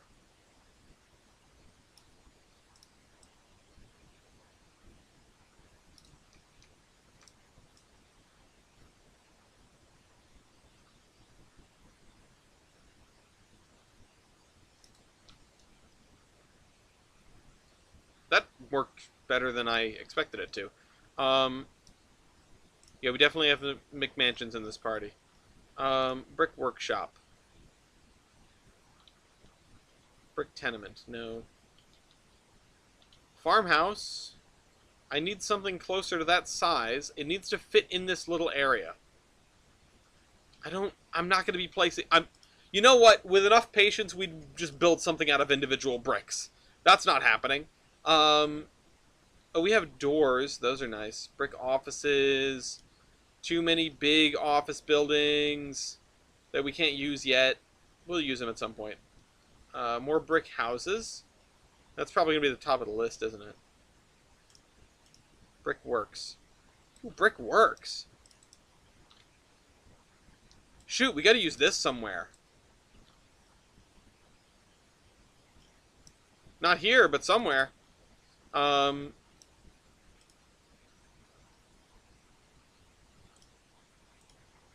Arch brick storehouse. Oh, it's not made of bricks. It is just a... You know what? The original building burned down. They replaced it with this.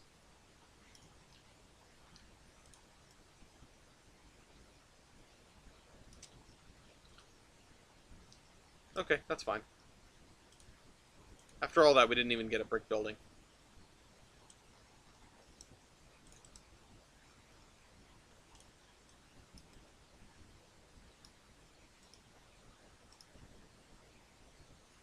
Okay.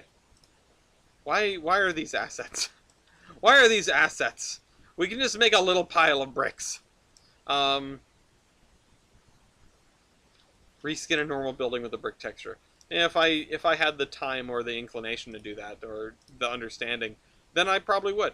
Um,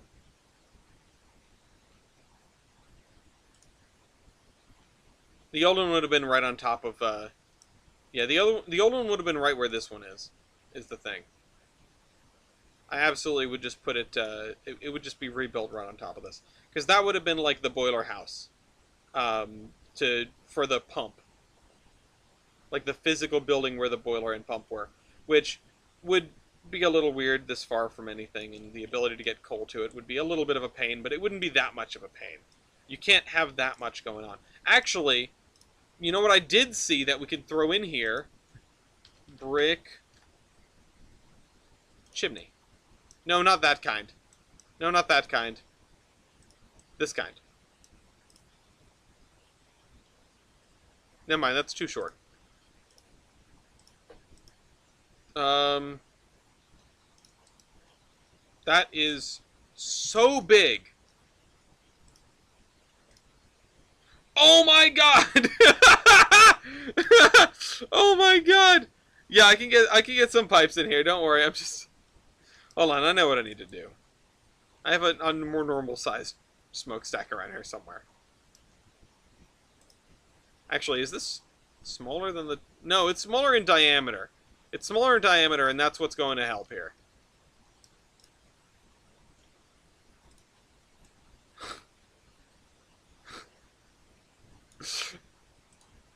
Me when your girl, I mean when you when she when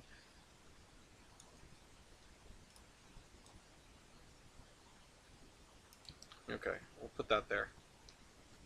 Um, it's a good smokestack. Okay, pipes, pipes. Orion keeps saying pipes. We'll get some pipes. Um, oh, we actually have. Oh, those are huge. Whatever. Um, I was gonna do like a pile of pipes on the ground, but this is way cooler. We're just gonna have some giant pipes that go into the ground. Me when Ellis lay pipe.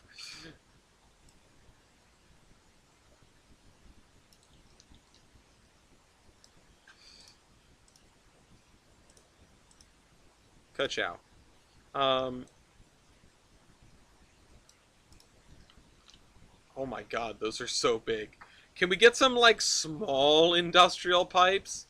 Because this is getting out of hand. Um, actually, I think I will put this right here. And I'm only going to have the one underground pipe so that every time I look in my inventory and I see an odd number of pipes, I'm just going to be terrified. The Factorio players know.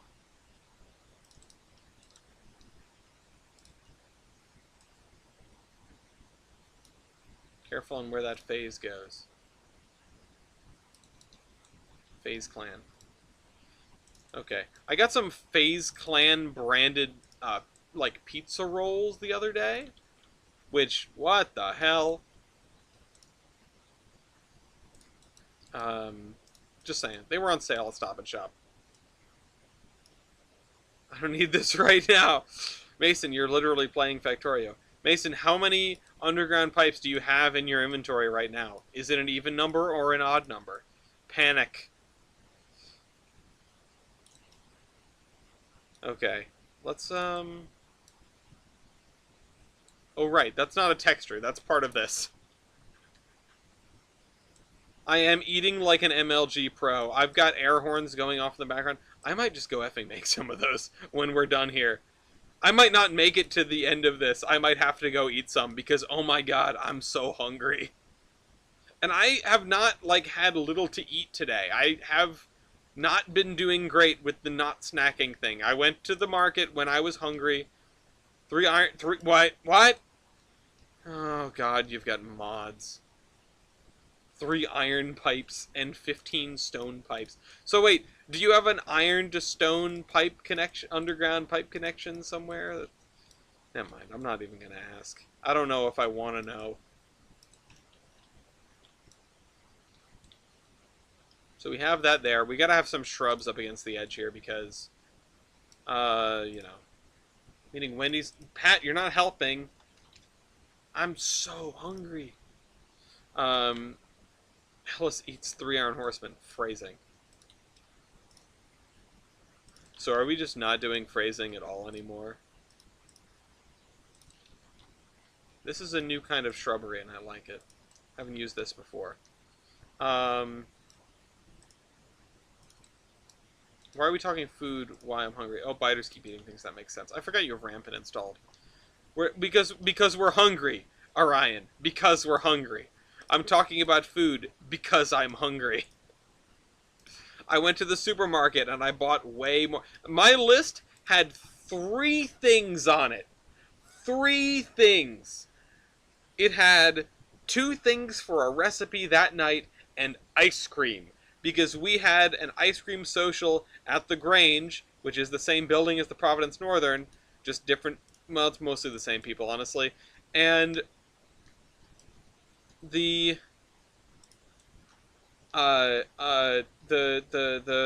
we had like tons of, like, I went a little ham with the toppings. I brought a lot of toppings. I brought like so many different kinds of like syrups. I brought a chocolate syrup and 2 caramel syrups from effing like Ghirardelli or something because they were on sale. And then I brought many, like, multiple different kinds of sprinkles. I brought whipped cream. Well, I didn't bring the whipped cream. I brought the cherries. I brought graham crackers to like crunch up because I couldn't find the pre-crunched up graham crackers. And things got a little out of hand. I ended up taking it all home, is the point here, is where we're getting at. I ended up taking it all home, except the ice cream didn't really survive the trip because it was like a 90-degree day and my car does not have air conditioning. So the ice cream was almost a total wash. And so then I just had to go get more. That was the 3rd item on the list. The other thing was like 1 red pepper and asparagus. Which, healthy things, right? Like, good on me. I picked the good. I bought the good. And then I bought, like, Cheez-Its and pretzels and chips and the stream in half an hour so we can all get something to eat. You guys are allowed to eat. You guys can eat on stream. It's okay. I won't begrudge you much. Except for Pat. But you don't listen. You don't have to advertise that you are eating while I'm hungry. Well, that's kind of cool. Imagine time zones. No, I don't want to imagine time zones. You just had dinner, Brian. I hope you understand that I'm later than you, and I haven't eaten anything.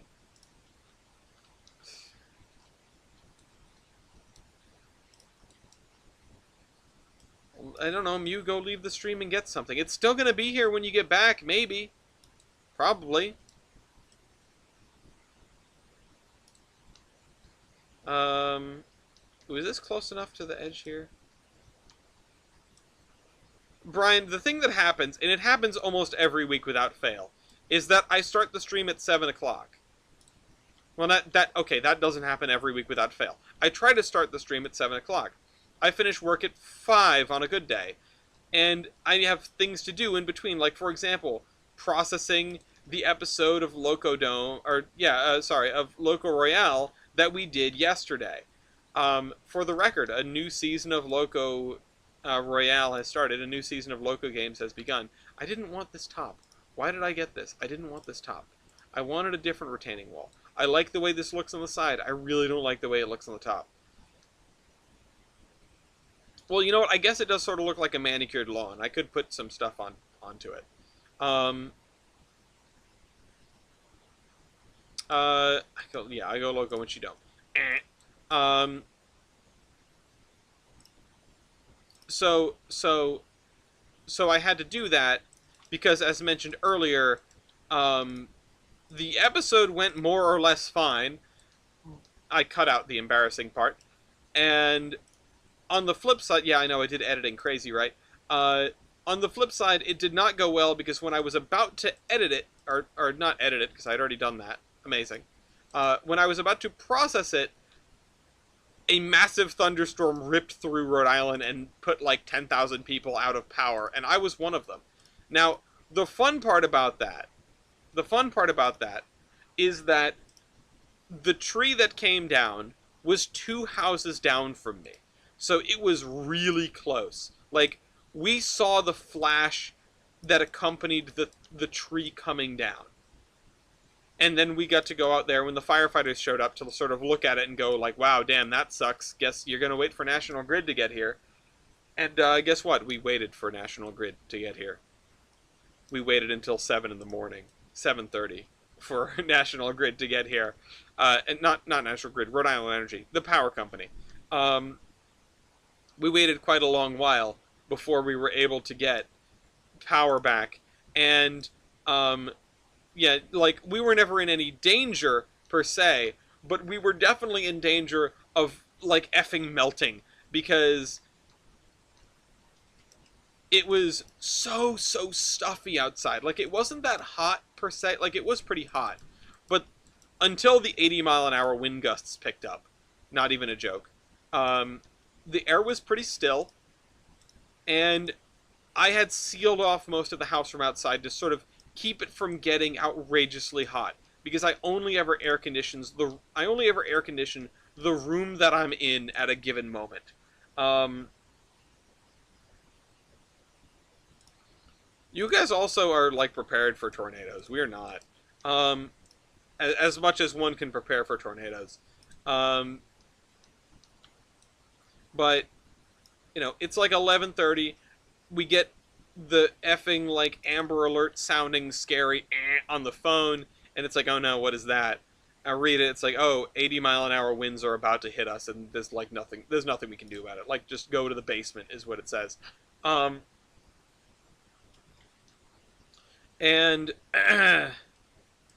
and I'm looking at this going like, oh, we are screwed, aren't we? The power flickers, and I go, oh shoot, you know, I should really, like, do all the things that I need to do, because, you know, it's gonna storm and we might not have power. And Gloria goes, I'm gonna go plug my phone. And I say, yeah, that's smart. Go plug your phone in. Can you? No, I plugged mine in too because it was down to like 10%.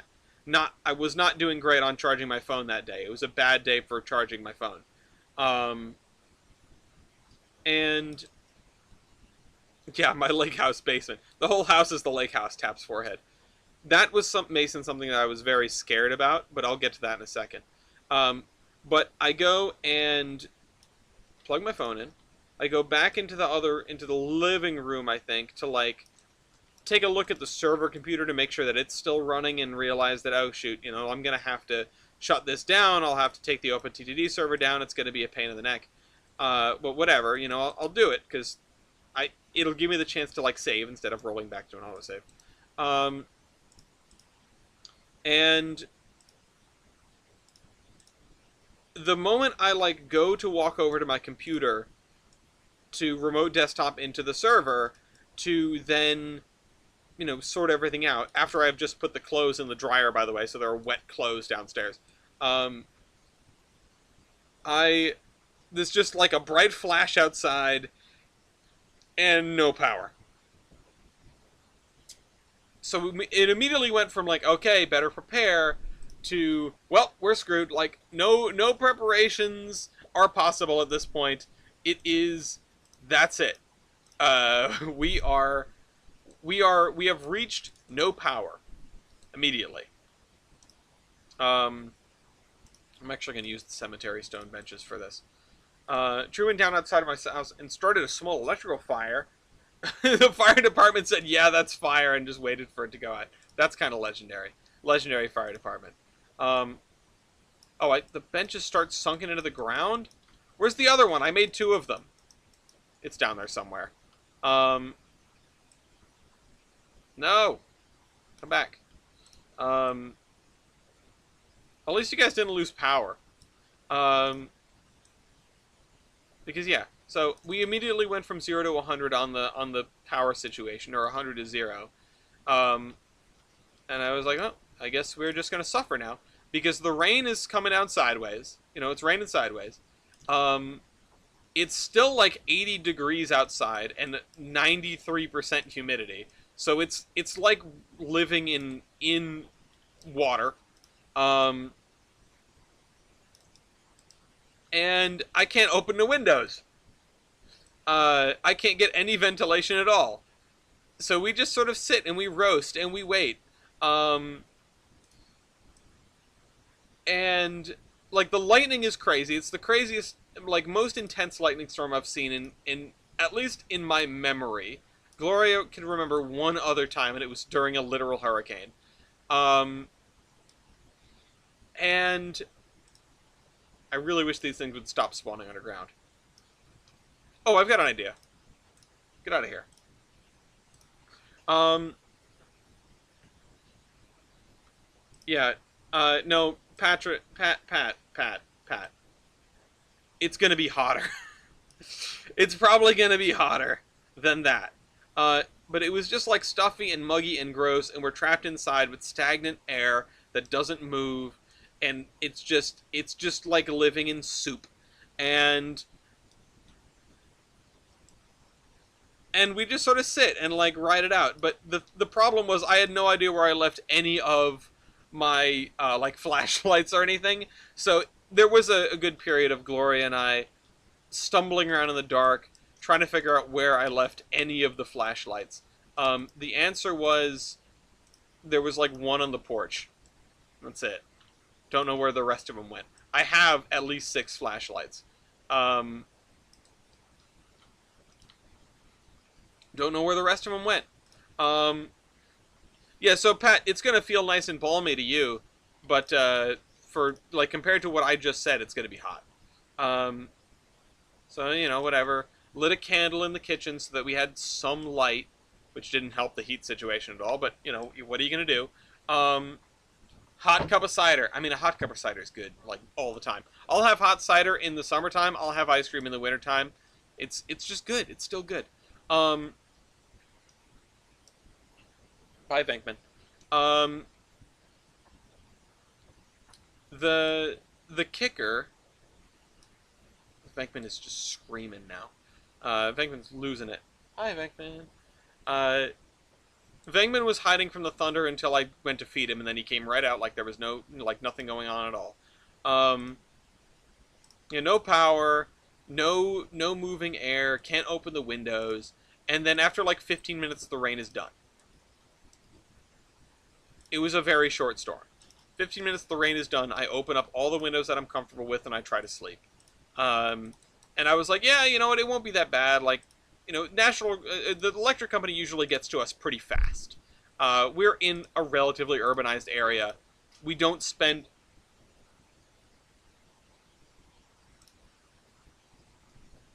Hi, Bankman. Yeah, can I help you? Are you hungry? He's hungry. Oh shoot! I've had the screen mode on this whole time. Um, Sorry about that. Um, Hot apple cider float. Ooh, that doesn't sound bad. Um, no, no, no. Careful, Mew. Um, yeah. So it was until 7:30 the next morning that we didn't have power. And I understand why. Because, like, the entire town of Lincoln, the entire town of Cumberland, the entire, like, town of Gloucester, they all didn't have power. There were big chunks in Johnston that didn't have power. Cranston lost a bunch. Actually, where I used to live lost power. Like, where I grew up. The seashore is dog-friendly, so yes, there will be a Lafayette on the day we go to the seashore. Pat will get to meet Lafayette. Yeah, half the state had an outage. It's not like it's not even a joke. Like, yeah, downtown was okay. Downtown got lucky-ish, I guess, and then like all of South County, but nobody lives down there. And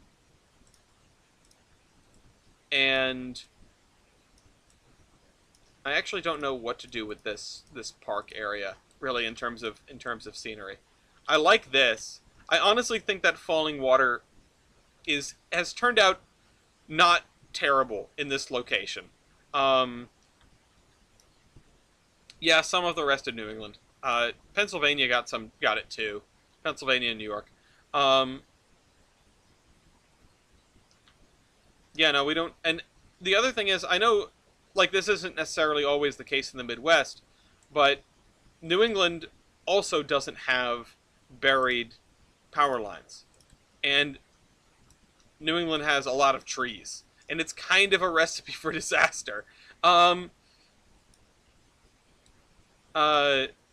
still, they got almost everyone, back onto power by, like, noon today, which, it's not bad. No one was without power for days. It's just the stuff in my refrigerator was not very cold by the end of it. The stuff in my freezer was still frozen. So credit to my ancient fridge for keeping that going. But still, for hanging on there. But I was at about 7:30.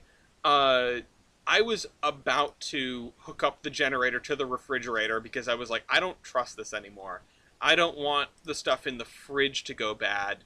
So I'll fire up the generator for the first time. And I was like looking at the instructions, and I was running an extension cord to where the fridge is, and then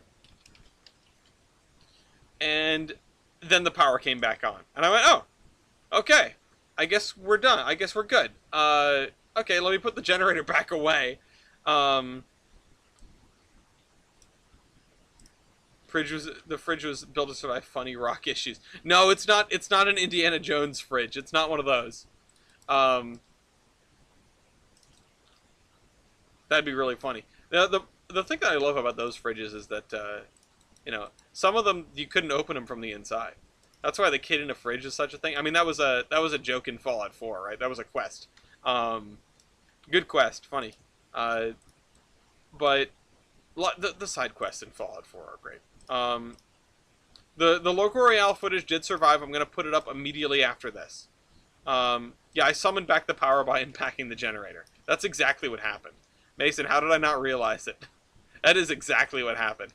I was just like, oh, I guess I gotta do the thing. Oh, never mind, no I don't. It's like it only rains when you forget your umbrella, sort of thing. It's like rain on your wedding day.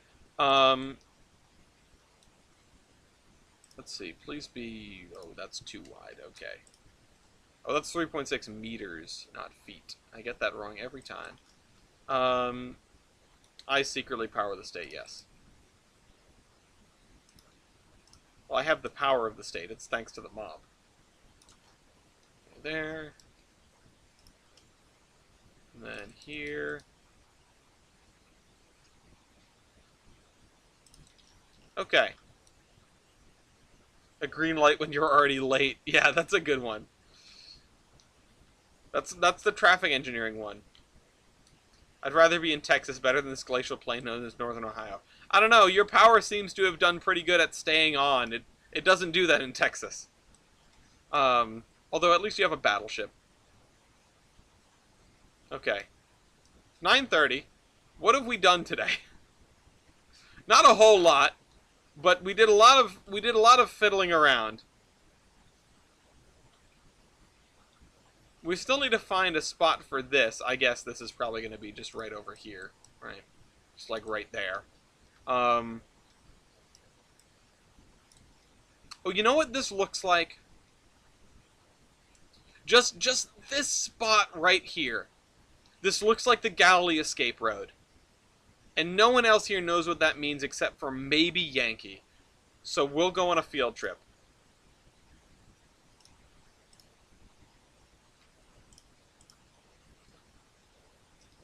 Oh, actually, let me figure something else out first. Let me go to Google Maps, because we're going to need that. But the thing I want to do is 046 Providence, most prominent user. These are Forney types. These are Forney types. They don't swivel. They're not 0406s. They are Forneys. The Providence type is a rigid type. It is not an articulated type. Very interesting. Anyway, just needed to check on that. So this is fine. We don't have to change that. The other stuff I will probably at some point break out into like 0406 and whatever. Alright, we're going to go to a field trip to Rhode Island. Oh, also, let's just see if anyone else is still screwed. Outage map. Is there anybody left? Apparently there's one person on my street. Oh, there are still some. These people up here in Smithfield, 67 customers affected. These are mostly little isolated things now. Like, it's not too bad. Like, these are just single houses that probably had, like, the connection ripped off the side of the house. But, like, my whole neighborhood that I grew up in had no power for a while. It looks like they've fixed that, because that was right... I've lost it. Right here, yeah. Gansett. Hi, neighbor. Alright, Galilee Escape Road, which is down here. If you're taking the ferry to Block Island, you probably come down the Galilee Escape Road to get to where the ferry terminal is. This is a straight line across a marsh, and this is the exact spot that I'm thinking about right now.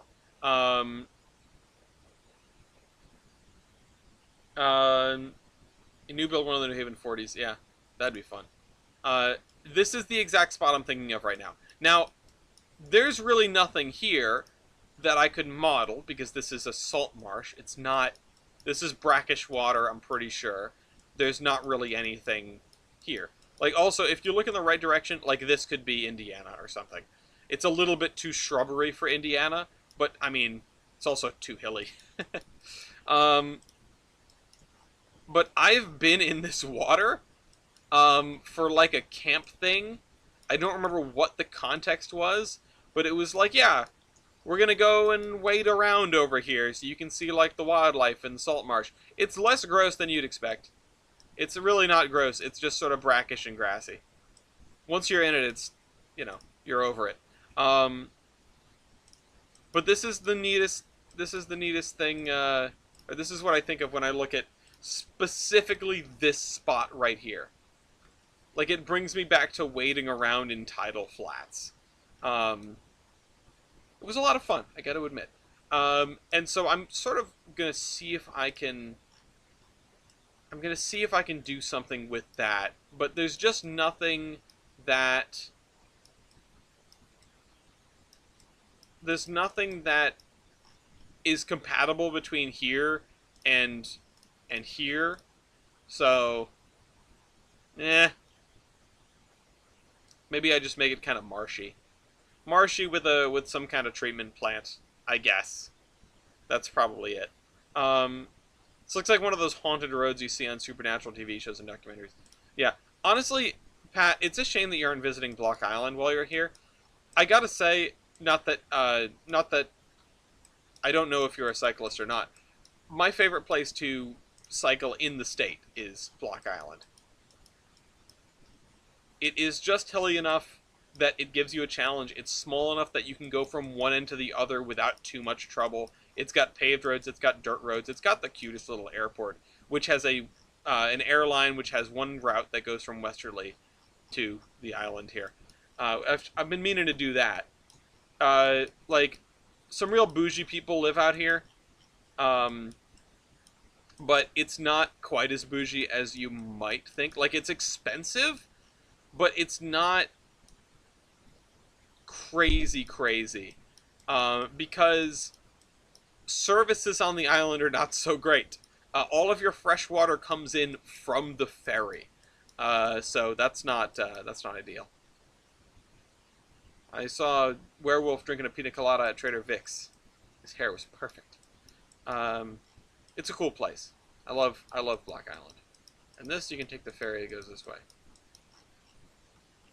to Montauk. You can also take the ferry from here to Long Island, or not Long Island, New London. Oh, yep, New London.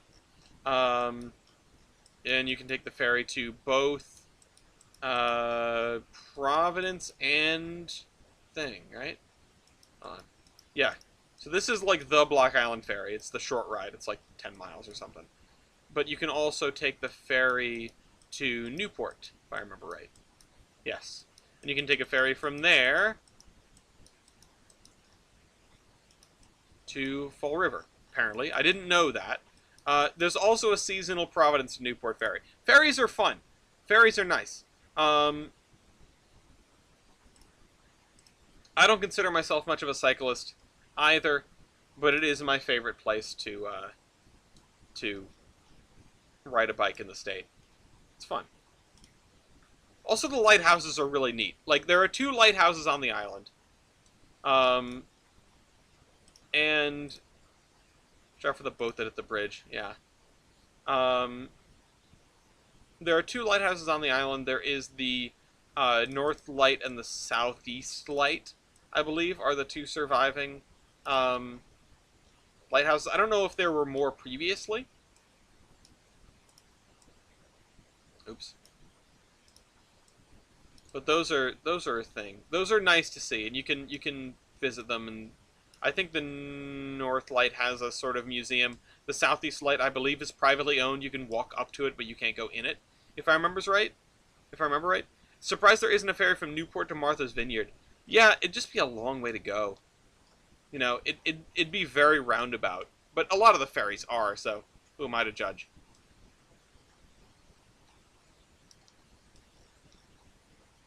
I'm going to have to do these roads at some point if I start working over here. We've definitely got a good chunk of change done. Owning a lighthouse would be baller. Mason, do I have the deal for you?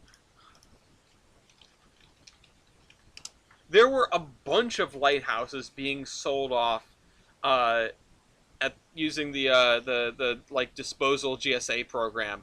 So you can view lighthouses available for public sale. Actually, yeah. I don't know if there are any for sale right now.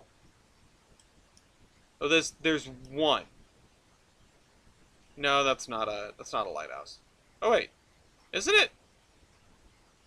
What is this? It's called the Cove. It doesn't have a picture. There were a bunch of lighthouses for sale, like early this year, late last year, including one that was like way out in the grapes, like in the middle of the in the middle of Long Island Sound, connected to nothing else. There was a lighthouse for sale, and I don't even know what you do with that. The Bristol Lighthouse was for sale 2 years ago, and then yeah, this was May 31st. This was almost exactly a year ago. Yeah, there were some real sad lighthouses that basically need caretakers, that are on like the National Register of Historic Places and aren't being actively cared for very well. Yeah, you'd be zombie proof. It's an advantage. I really like the way this building looks. This is like the biggest building in South Bellington. Or in, yeah, South Bellington. Well, as opposed to, like, that building down there. We need more churches on this street, actually. I'm realizing that's what we're short on. We're short on churches. We need the like five barely different denominations of Christ that are on this street.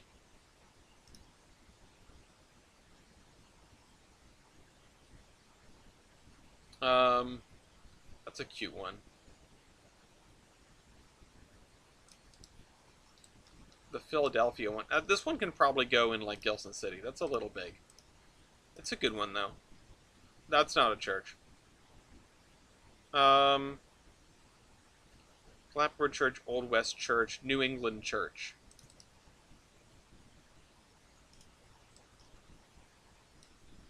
I mean, in this built-up area, though, maybe I should just go download more churches. We don't need that. Actually, maybe having this thing in Gilson City would be baller. Just crazy nuts baller. Oh, the Cumberland Church. Let's try that one. That's a classic building. It's got a couple of polygons.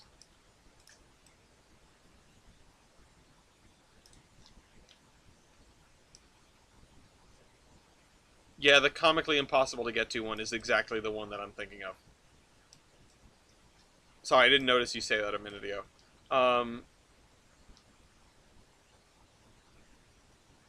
Okay.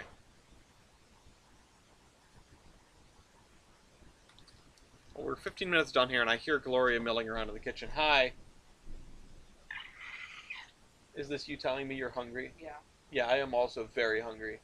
What do you want to do? I was gonna cook, but I don't know if I want to cook. Cook what? I was gonna make the bags. Oh. But I don't know if I want that. I wouldn't mind a bag. What do you want, though? Sandwich, but I don't want a chicken patty. We don't have any lunch meat.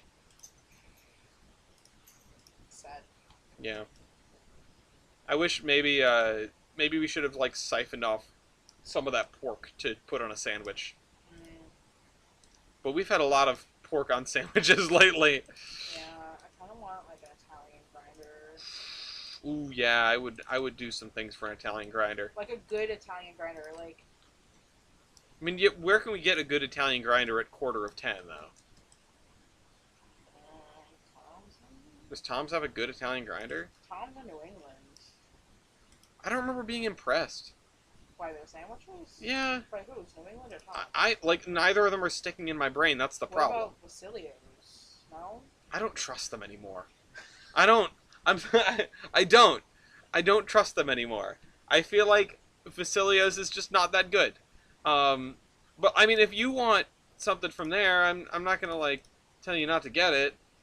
I would probably. I think I might want a bag. I think I might want my like Italian sausage and whatever bag. What do you are you familiar with Falling Water? What? No, it's a very famous it's a very famous building. Hold on. It's a very famous building. It's like super modernist looking house. It was built in the 1930s, believe it or not. What? Yeah, Frank Lloyd Wright. It's absolutely gorgeous. I've been there. The only problem is it smells like mildew. Which Oh, the fall picture is beautiful. Yeah, we're not getting married there though. Of course not. It's a pretty damn house. And so I was looking for stuff to build like a pump station. And I typed in water. I have Falling Water. Someone made this. And I have it as an asset. So I just found a spot for it, and it works great. It's like a park visitor center almost, except the park also has this big water plant in it. But, you know, it's a little juxtaposition. I put like a little walk with some stone benches, so you can sit by the river, in the middle of town. Like, this is all going to be houses and row houses. It's going to be a nice little break from that, though. Roadhouse. Roadhouse. Anyway, so I don't know. You do whatever you want. I probably want a bag, or yeah, I think I do want that bag. Alright, then I'll just make it. What bag are you gonna have? Okay, I'm glad you like that one. I kind of just picked them both at random. I knew they were things we both liked, so I picked them both.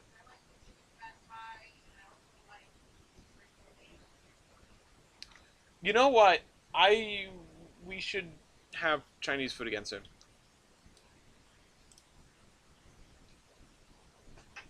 I want sushi. I know you want. I want sushi too. I'm just But do scrolling you through want this. like Chinese food or do you want like sushi? Yeah, no, I know Riccati's. The one in Woodville, that's on Mineral Spring Ave, I think. That's not like it's a 4.6. It's not deserving of a 4.6. The sandwiches are okay. That Riccati's is not that good. Yeah, the one by my dad's house was better. Yeah. You know what else? I wish I you know what I wish? You know what I want right now? You know what I want right now? I want one of those buffalo mac and cheese calzones from Pizzoni's that I haven't had in a million years. I love Pizzoni's. Um, Maybe we no, should go on a date. Riccati's is pretty good. We should go on a date. Would you go out with me? Yeah. Simp. Fiance. Yeah. Fiance. Yeah, and okay, and Wow. I'm gonna say okay, and you should be able to hear like the vine boom in the background. Okay, that texture I was hoping would look better in the middle there. It looks terrible. I'll come and hang out with you.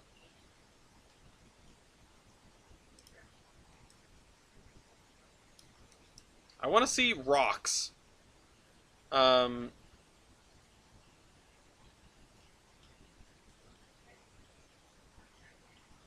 can it wait 10 minutes? Somebody misspelled course. This says course rocks. But it's kind of what I want. Yes, please. I don't like the way that looks. I want to make it clear that it's big rocks, and I don't want to use the Donner stuff because that has caused me so many headaches in the past.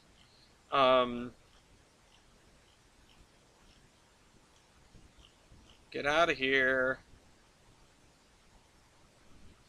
I got food poisoning from a really good calzone. It had leftovers in the fridge, and it made me so sad. Ah, what kind of calzone was it? Something with. You like your chicken a little rare. Um, there's a bridge in a tunnel somewhere along the Norfolk. A bridge in a tunnel? Oh, is that like the rock tunnel area thing, where the river goes through it? Natural tunnel. Sausage was the problem. Damn. Remember on Apollo when we almost all ate undercooked sausage? Good times. Um, let's do that. Mew, you gotta have some damn calzones. Calzones are better than pizza. I'm gonna stand on that hill. Calzones are better than pizza. Calzones are pizza where the ratio is better and you can't make a mess with them as easily. Where you never have the issue of the junk slides off and you just are left with bread.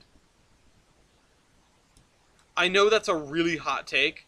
At least I assume it's a really hot take to say calzones are better than pizza.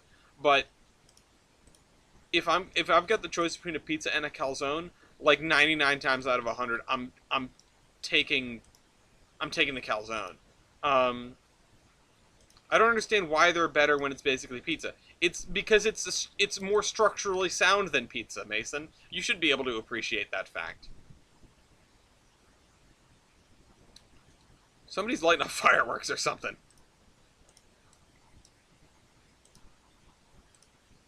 It's not. This is why we're getting we're within the week. We're within the week of effing 4th of July, and we have already reached a point where it's like, yeah, okay, it's time to light off fireworks. No, stop. No, it's not. We're not there yet. Oh, Piezoni. Yeah, the second one. The second one. Piezoni. They're pretty great. You know what? Next time we go to the PN, we should get some Piezoni, because there's one in Warwick that's the best one.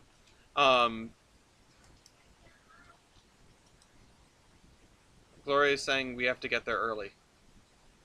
I don't know what they mean. Yeah, but they close at like 9 p.m. Um, we get fireworks or gunshots. Best game about 3 times a week, and it's been suspiciously quiet this week. You know, I always play fireworks or gunshots, and I don't think it's ever been gunshots.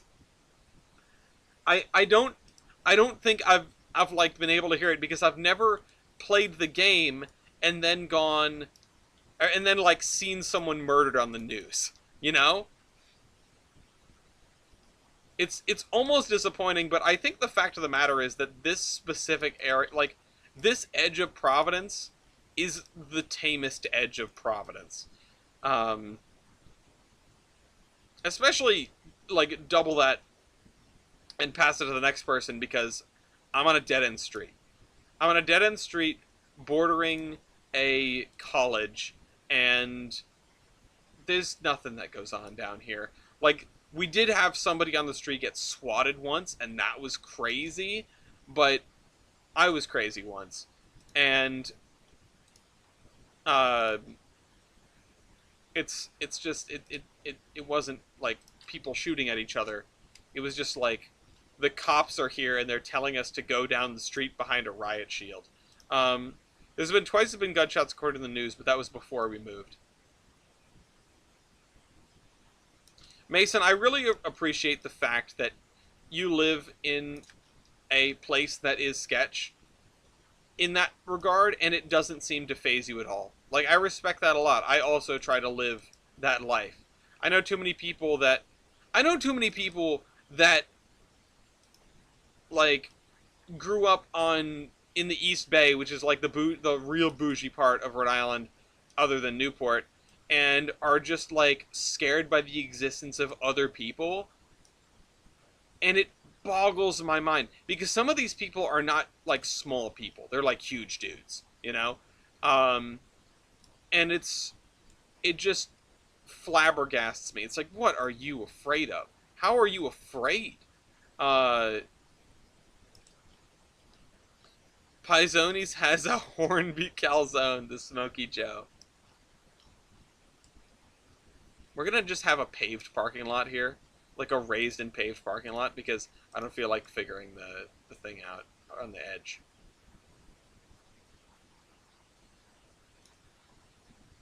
Just have to stay out of the sketch parts. That's something that people who don't know the hood don't respect. It's just like, it's just, you know, there are,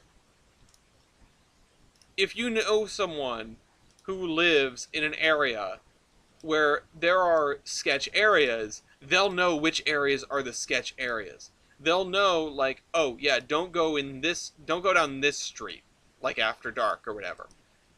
And that's like the first-hand knowledge that people who might not be from that area don't know, don't get, and don't understand that it's like, no, it's not like you'll die around every corner. It's like most of the everywhere is fine, and there's like a couple of spots that you just don't go after dark.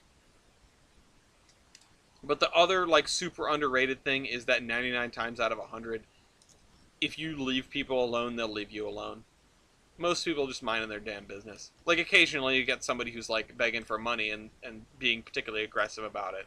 But most of the time, you're you know, just like go about your day. Everyone's trying to go about their day. Even in the hood, most of these people have jobs. Like they got to get to work tomorrow. It's not great having to worry about it, but our current neighborhood is fine, and we just don't go too far in certain directions. Yeah, and that's why. Like, I'm not gonna go walk around Oneyville at night. I'll walk around Oneyville during the day. I'll go get lunch in Oneyville if I'm in the office, but I'm not gonna go there at 2 in the morning. Aside from like in a car passing through, I'm definitely not walking through. Even then, Providence is not the place that it used to be. I don't think if I did that, I would get murdered randomly. You know, it just doesn't seem like a likely occurrence because it's not something that's happening all the time here. And things are different in different parts of the country and in different parts of different cities. But in my experience, Providence is in a much better place than it was in the era where it was in a very, very bad place. You know, it's been on the upswing. Most cities in America, I feel like, are on the upswing. Um, Even Troy is doing better. I miss Troy. I miss Troy's like standoffishness, like standoffish to one's own existence. Um, but anyway, everyone stay safe, keep your head on straight, enjoy the 4th of July if you are in the U.S. and otherwise buy trading cards. Visit our website, theironhorseman.com. Join our Discord. Do the YouTube things, and I'll see you next week.